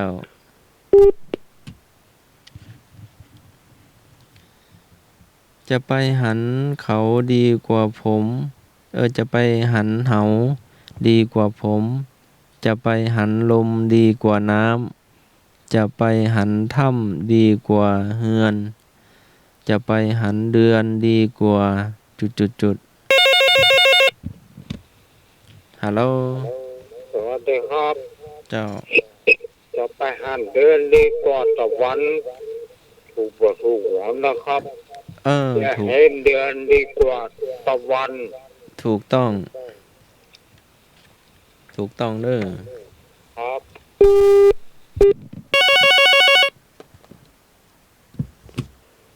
ครับ เจ้าตอบเป็นตัวเอนึกเลยนะครับผมตัวไอ้นึกเนอครับ เจ้าขออภัยเนี่ยครับอาจารย์ครับเจ้า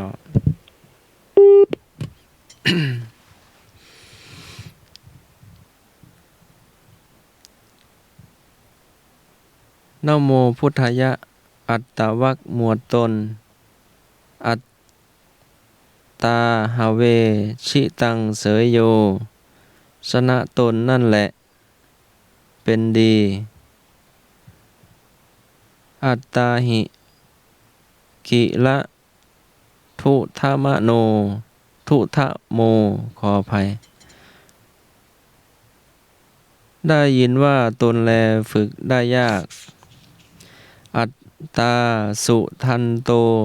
ปะลิสสะโชติ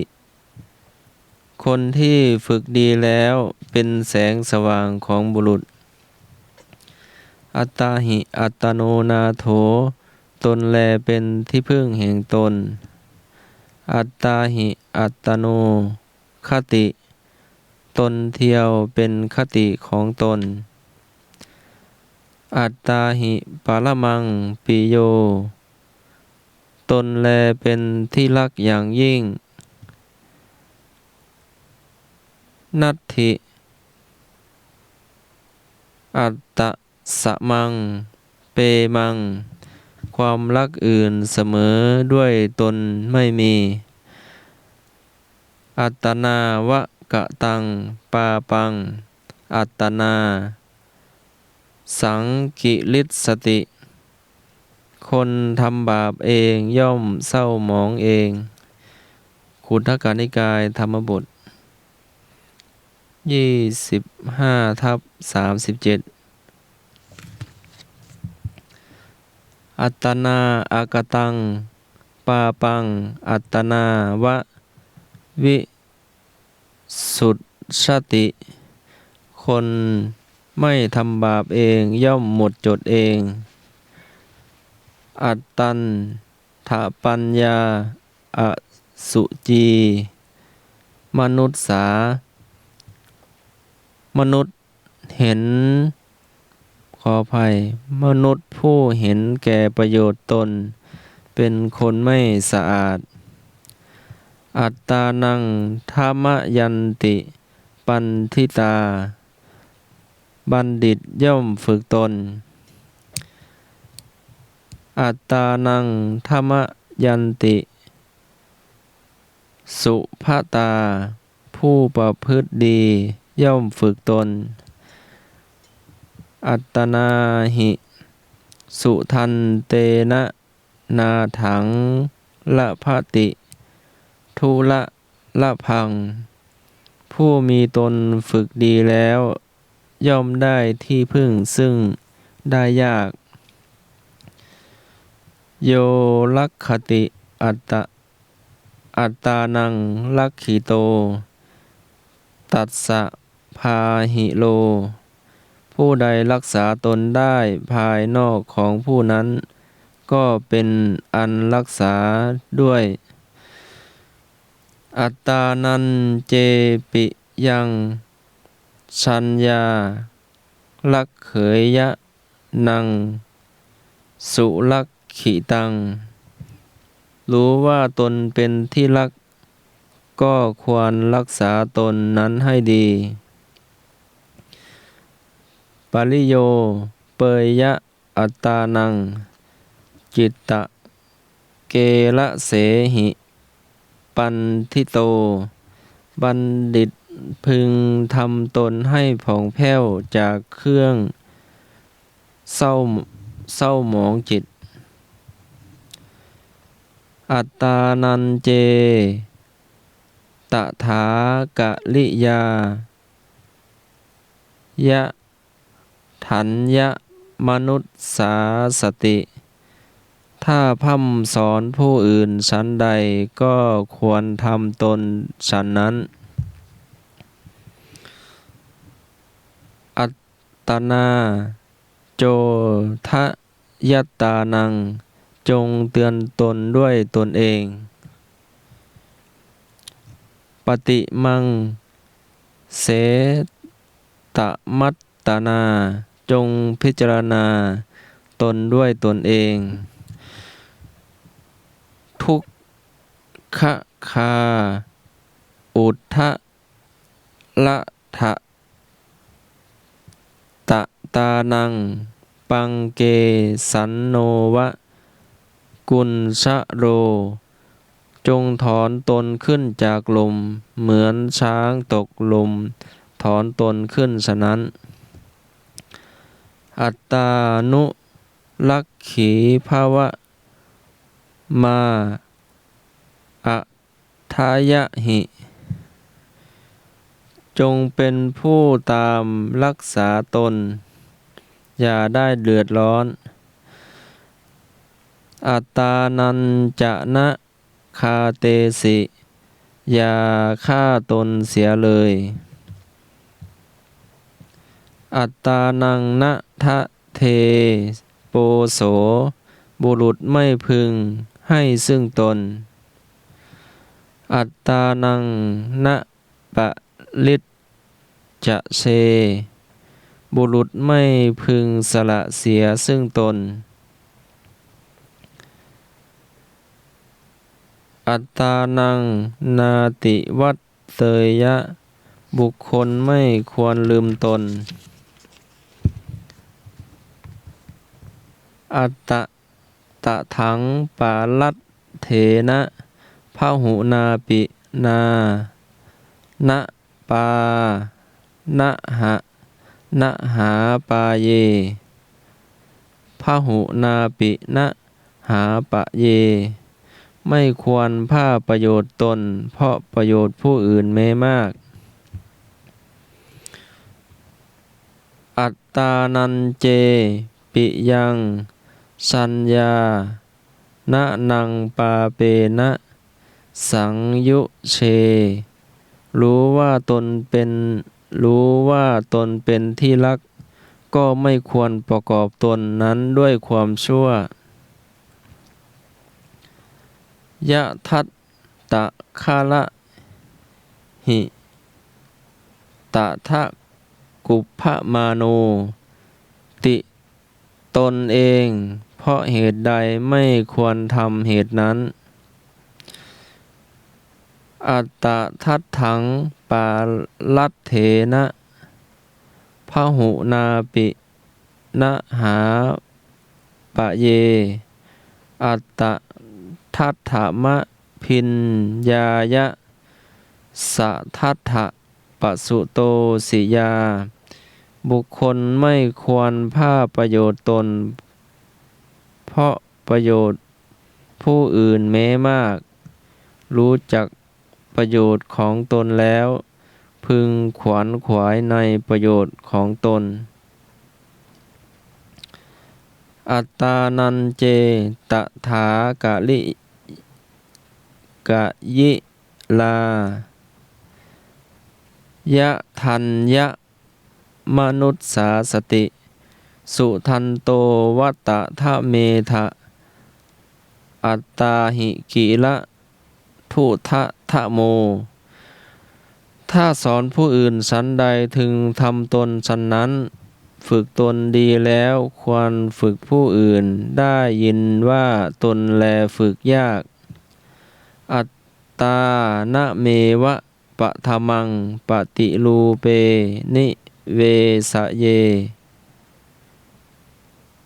อัญญ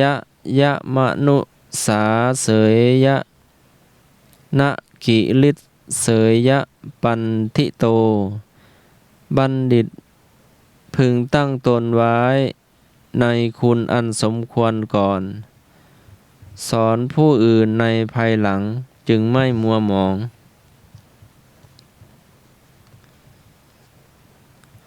อัตตาหิอัตโนนาโถโกหินาโถปะโลสิยาอัตตนาหิสุทันเตนะนาถังละภติทุละละพังตนแลเป็นที่พึ่งแห่งตนคนอื่นใครเล่าจะเป็นที่พึ่งได้ก็บุคคลมีตนฝึกฝนดีแล้วย่อมได้ที่พึ่งที่ได้ยากนัตถิอัตตะสะมังเปมังนัตถิทัญญัสสะมังทานังนัตถิปัญญาสมาอาภาวุธิเวปะละมาละสะลาปะละมาสะลาขออภัยสิ่งที่รักอื่นเสมอด้วยตนไม่มีทรัพย์อื่นเสมอด้วยข้าวเปลือกไม่มีแสงสว่างเสมอด้วยปัญญาไม่มีฝนแลเป็นสะอย่างยิ่ง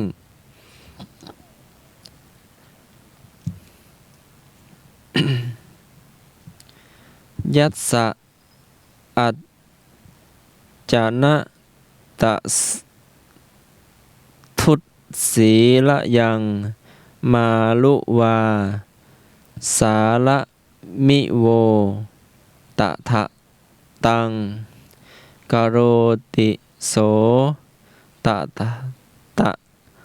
ทัตตานังยะถานังอิจฉติทิโสผู้ใดมีความไร้ศีลธรรมครอบคลุมเหมือนย่านทรายคุมไม้สาระผู้นั้นชื่อว่าทำตนเหมือนถูกผู้ร้ายคุมตัวอัปปมาทวะคือหมวดไม่ประมาทอัปปมาโทอะมะตังปะทังความไม่ประมาทเป็นทางไม่ตายอัปปมาทันจะเมทาวีทนังเศรษถังวะลักขติปราชญ์ย่อมรักษาความไม่ประมาทไว้เหมือนทรัพย์ประเสริฐสุด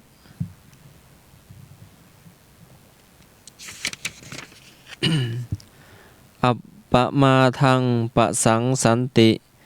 บัณฑิตย่อมสรรเสริญความไม่ประมาทอัปปมาเทปะโมทันติบัณฑิตย่อมบันเทิงในความไม่ประมาทอัปปมัตตานะมียันติผู้ไม่ประมาทย่อมไม่ตายอัปปมัตโตหิชายันโตปะโปติวิปุลังสุขังผู้ไม่ประมาทพินิจอยู่ย่อมถึงสุขอันไพบูรณ์อัปปมัตโตอุโภอัตเถอาทิคันหาติปันทิโตบัณฑิตผู้ไม่ประมาทย่อมได้รับประโยชน์ทั้งสองอัปปมาเทนะสัมปาเทถะท่านทั้งหลายจงยังความไม่ประมาทให้ถึงพร้อมอัปปมาทะละตาโหทะท่านทั้งหลายจงเป็นผู้ยินดีในความไม่ประมาทอัปปมัตโตป ปมัตเตสุสุตะเตสุพหุชาคโลอาภะละสุสังวะสีคัสโสหิตวายาติสุเมทัสโสคนมีปัญญาดีไม่ประมาทในเมื่อผู้อื่นประมาทมักตื่นในเมื่อผู้อื่นนอนหลับย่อมละทิ้ง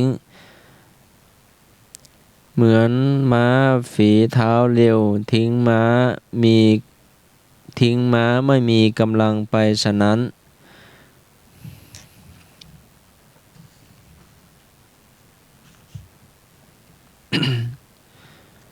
อุทธานวโตสติมโตสุจิกัมมัสสะนิสัมมกาลิโนสัญญาตัสสะจะหัมมะชีวิโนอปมัตตัสสะยะโสภิวัฏฐติยศย่อมเจริญแก่ผู้มีความหมั่นมีสติมีการงานสะอาดใคร่ควรแล้วทำระวังดีแล้วเป็นอยู่โดยธรรมและไม่ประมาทมาปะมาธรรมนุตเชทะมากามละติดสันทวังอปมัตโตหิชายันโต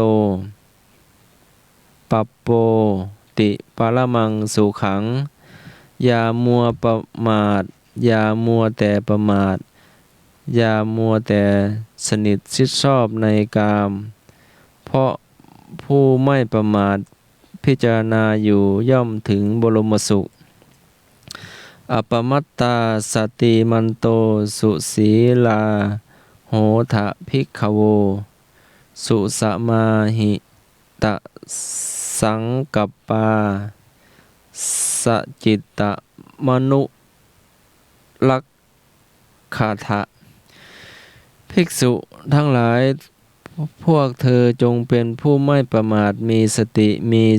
ศีลดีงามตั้งความดำริไว้ให้ดีคอยรักษาจิตใจของตนอัปปมาทรตาโหทะสาจิต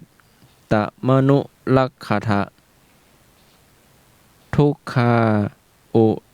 ทะทะละทะตะตานังปังเกสันโนวะกุลสะโล ท่านทั้งหลายจงยินดีในความไม่ประมาทคอยรักษาจิตของตนจงถอนตนขึ้นจากลมเหมือนช้างที่ตกลมถอนตนขึ้นฉะนั้น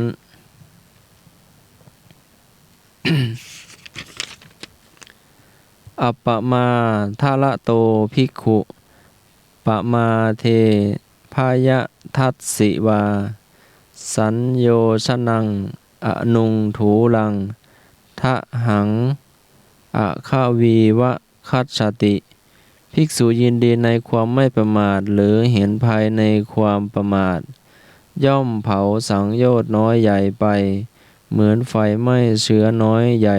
ไปฉะนั้นอัปปมาทะละโตภิกขุปมาเทพายะทัสสิวาอะภัพโพปาลิหานายะนิพพานัสเสวะสันติเกภิกษุยินดีในความไม่ประมาทหรือเห็นภัยในความประมาทเป็นผู้ไม่ควรเพื่อจะเสื่อมชื่อว่าอยู่ใกล้พระนิพพานทีเดียวเอวังวิหาลีสาโตอัปปมัตโตภิกขุจาลังหิตวามะมายิตานิชาติชะลังโสกะปาลิทะวันจะอิเทวะวิทวาปัชะเหยยะทุกขัง ภิกษุมีธรรมเป็นเครื่องอยู่อย่างนี้มีสติไม่ประมาทละความถือมั่นว่าของเราได้แล้วเที่ยวไปเป็นผู้รู้พึงละชาติชราโศกปริเทวะและทุกข์ในโลกนี้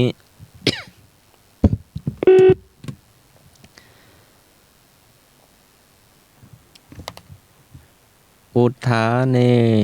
นัปปะมาเทนะสัญญะเมนะทะเมนะจะทีปังกายิลาถะเมทาวียังโอโคนาภิกีรติ คนมีปัญญาพึงสร้างเกาะที่น้ำหลากมาท่วมไม่ได้ด้วยความหมั่นความไม่ประมาทความสำรวมและความข่มใจหมวดกรรม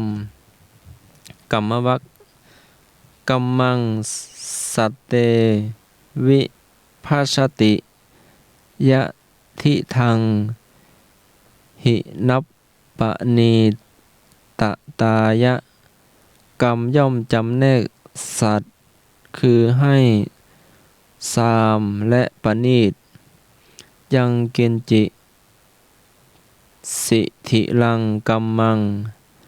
นะตังโหติมหัพพลังการงานอะไรอะไรก็ย่อหย่อนย่อมไม่มีผลมาก สานิกัมมานินายันติทุกขตึงกรรมชั่วของตนเองย่อมนำไปสู่ทุกขติสุกลังสาธุนาสาธุความดีอันคนดีทำง่ายสาธุปาเปนะทุกกลังความดีอันคนชั่วทำยากอกตังทุกตังเสยโยความชั่วไม่ทำเสียเลยดีกว่าปัจฉาตัปปติทุกกตัง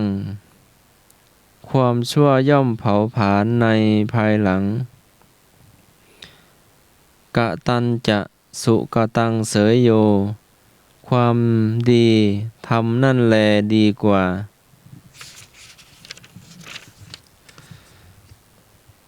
นาตังกัมมังกตังสาธุยังกตวาอนุตัปปติทำกรรมใดแล้วร้อนใจในภายหลังกรรมที่ทำแล้วนั้นไม่ดีตัญจะกัมมังกตังสาธุยังกตวานานุตัปปติทำกรรมใดแล้วไม่ร้อนใจในภายหลังกรรมที่ทำแล้วนั้นแลเป็นดีสุกลานิอสาทูนิอัตตโนอหิตานิจะการทำไม่ดีและไม่เป็นประโยชน์แก่ตนทำได้ง่ายยังเวหิตันจะสาธุสาทุนจะตังเวปะละมะทุกกลังการใดแลเป็นประโยชน์ด้วยดีด้วยการนั้นแลทำได้ยากยิ่งนะหิตังสุรพังโหติสุขังทุกกะตะกาลินาสุขไม่เป็นผลอันคนทำความชั่วจะได้ง่ายเลย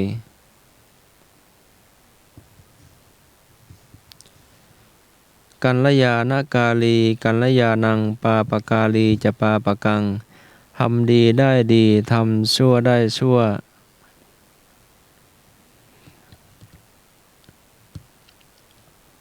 กัมมุนาวัตติโลโกสัตว์โลกย่อมเป็นไปตามกรรมนิสัมมะกะละนังเสยโยไข้ควรก่อนแล้วจึงทำ ดีกว่า กะตัสสะนัตถิปฏิกาลัง สิ่งที่ทำแล้วทำคืนไม่ได้ ปฏิกัจเจวะตังกะลิยายังชัญญาหิตะมัตตโน รู้ว่าการใดเป็นประโยชน์แก่ตน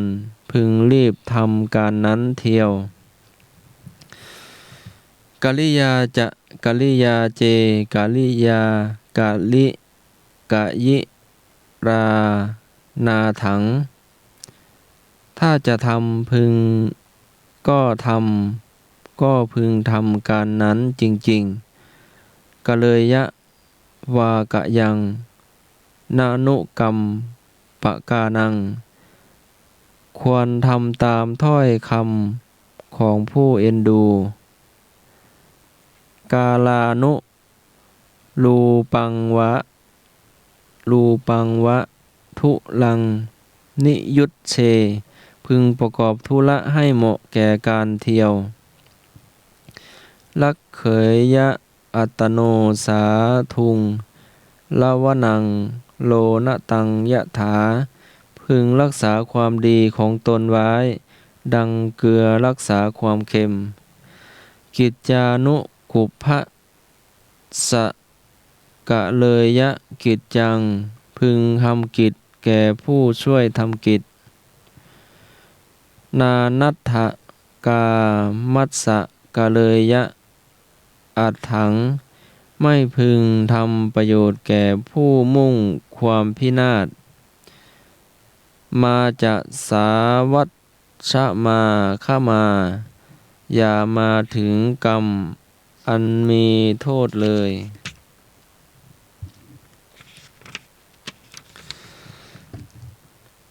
อติสีตังอติอุณหังอติสายะมิทังอหุอิติวิสัทธากะกัมมันเตอัฏฐาอัจเจนติมานะเว ประโยชน์ทั้งหลายย่อมล่วงเลย คนผู้ทอดทิ้งการงาน ด้วยอ้างว่าหนาวนักร้อนนักเย็นเสียแล้ว อัตตปาปานิกัมมานิกะลังพาโลนะพุทธติเสหิกัมเมหิทุมะเมโตอักขิทัตโทวะตัปปติ เมื่อคนโง่มีปัญญาสามทำกรรมชั่วอยู่ก็ไม่รู้สึก เขาเดือดร้อนเพราะกรรมของตนเหมือนถูกไฟไหม้ยาทิสังวะปะเตพีชังตาทิสังละพะเตพลังกัลยาณกาลีกัลยาณังปาปะกาลีจะปาปะกัง บุคคลหว่านพืชเช่นใดย่อมได้รับผลเช่นนั้น ผู้ทำกรรมดีย่อมได้ผลดี ผู้ทำกรรมชั่วย่อมได้ผลชั่ว โยบุเพกะตะกัลยาโนกะตัตโถมนุพุทธติอัตถะตัสสะปาลุชะชันติเยโหติอาภิปัตถิตา ผู้ใดอันผู้อื่นทำความดีทำประโยชน์ในการก่อน แต่ไม่รู้สึก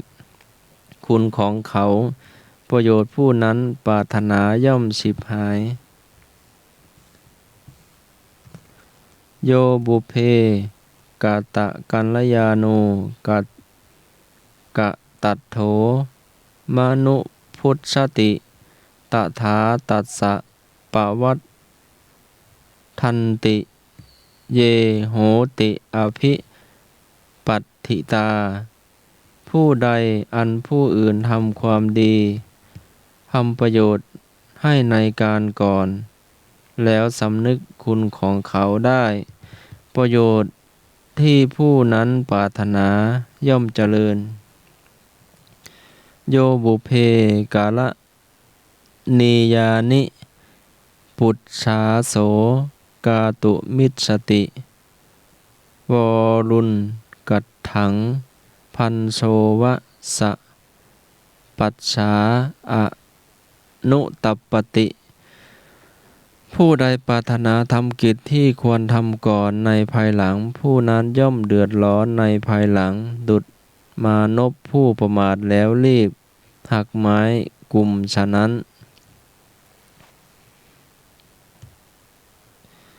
สเจบุเพกตะเหตุสุขทุกขังนิคัสสติโปลานะกังกตังปาปัง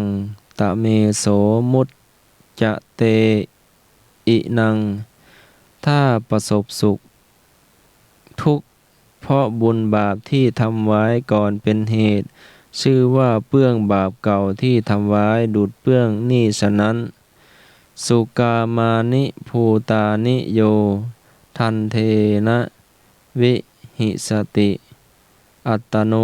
สุขะเมสาโนเปจะโสนะละพะเตสุขังสัตว์ทั้งหลายย่อมต้องการความสุขผู้ใดแสวงหาสุขเพื่อตนเบียดเบียนเขาด้วยอาชญาผู้นั้นละไปย่อมไม่ได้สุขสุกามานิภูตานิโยทันเทนะหิสติอัตตโนสุขะเมสาโนเปจะโสละพะเตสุขังสัตว์ทั้งหลายย่อมต้องการความสุขผู้ใดแสวงหาความสุขเพื่อตนไม่เบียดเบียน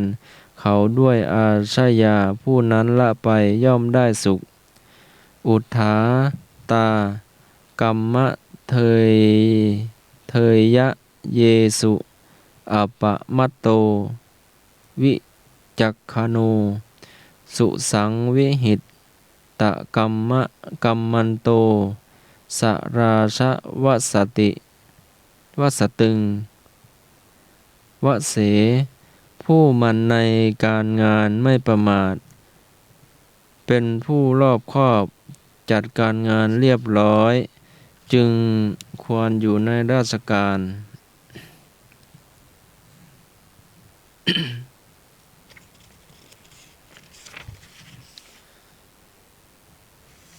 นี่ก็เป็นพุทธศาสนสุภาษิตนักธรรมชั้นตรีโทเอกเป็นหมวดตนแล้วก็หมวดกรรมอัตตานังธรรมยันติบัณฑิตาบัณฑิตย่อมฝึกตนพระนิพนธ์สมเด็จพระมหาสมณเจ้ากรมพระยาวชิระยานวโรรสที่ลึกในงานทอดกฐินสามัคคีวัดฝ่ายหินมช.ประจำปี 2552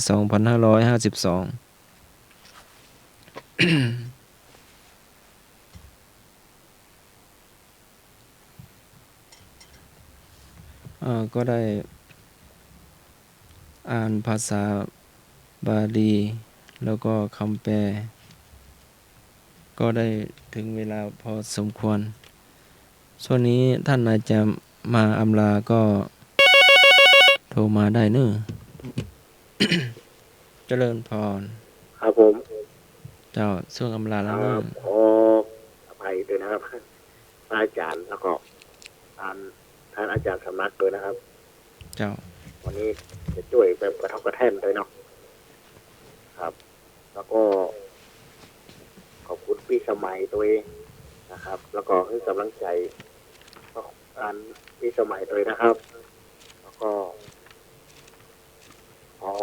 ขอบคุณทุกท่านด้วยนะครับแล้วก็ธรรมะใครเครียดทุกๆคนนะครับผม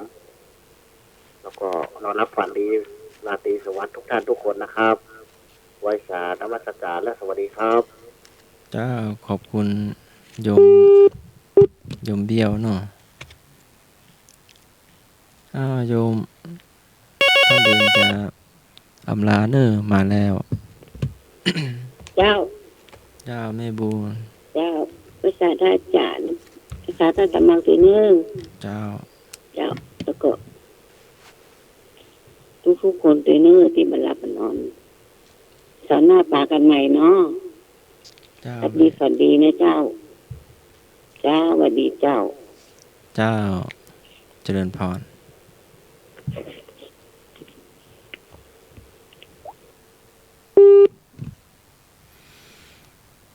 ช่วงอำลารายการ 0532260462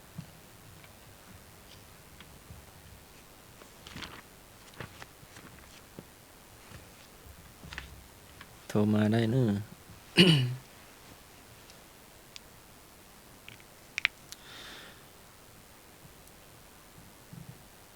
นะโมตัสสะวะโตอะระหะโตสัมมาสัมพุทธัสสะนะโมตัสสะภะคะวะโตอะระหะโตสัมมาสัมพุทธัสสะนะโมตัสสะภะคะวะโตอะระหะโตสัมมาสัมพุทธัสสะยันโดนิมิตังอามังคลันตโยจามนาโปสักกุนัสสะสะโตปะปะกะโหโตสุปินังกันตังพุทธาธัมมาสังฆานุภาเวนะวินาศเมนตุหลับฝันดีไหว้พระสวดมนต์ตื่นเป็นสุขหลับเป็นสุขค่ำคืนนี้ผิดพลาดประการใดก็กราบขอสุมาภัยพระเถรานุเถระครูบาอาจารย์ด้วยความเคารพอย่างสูงยิ่งขอเจริญพร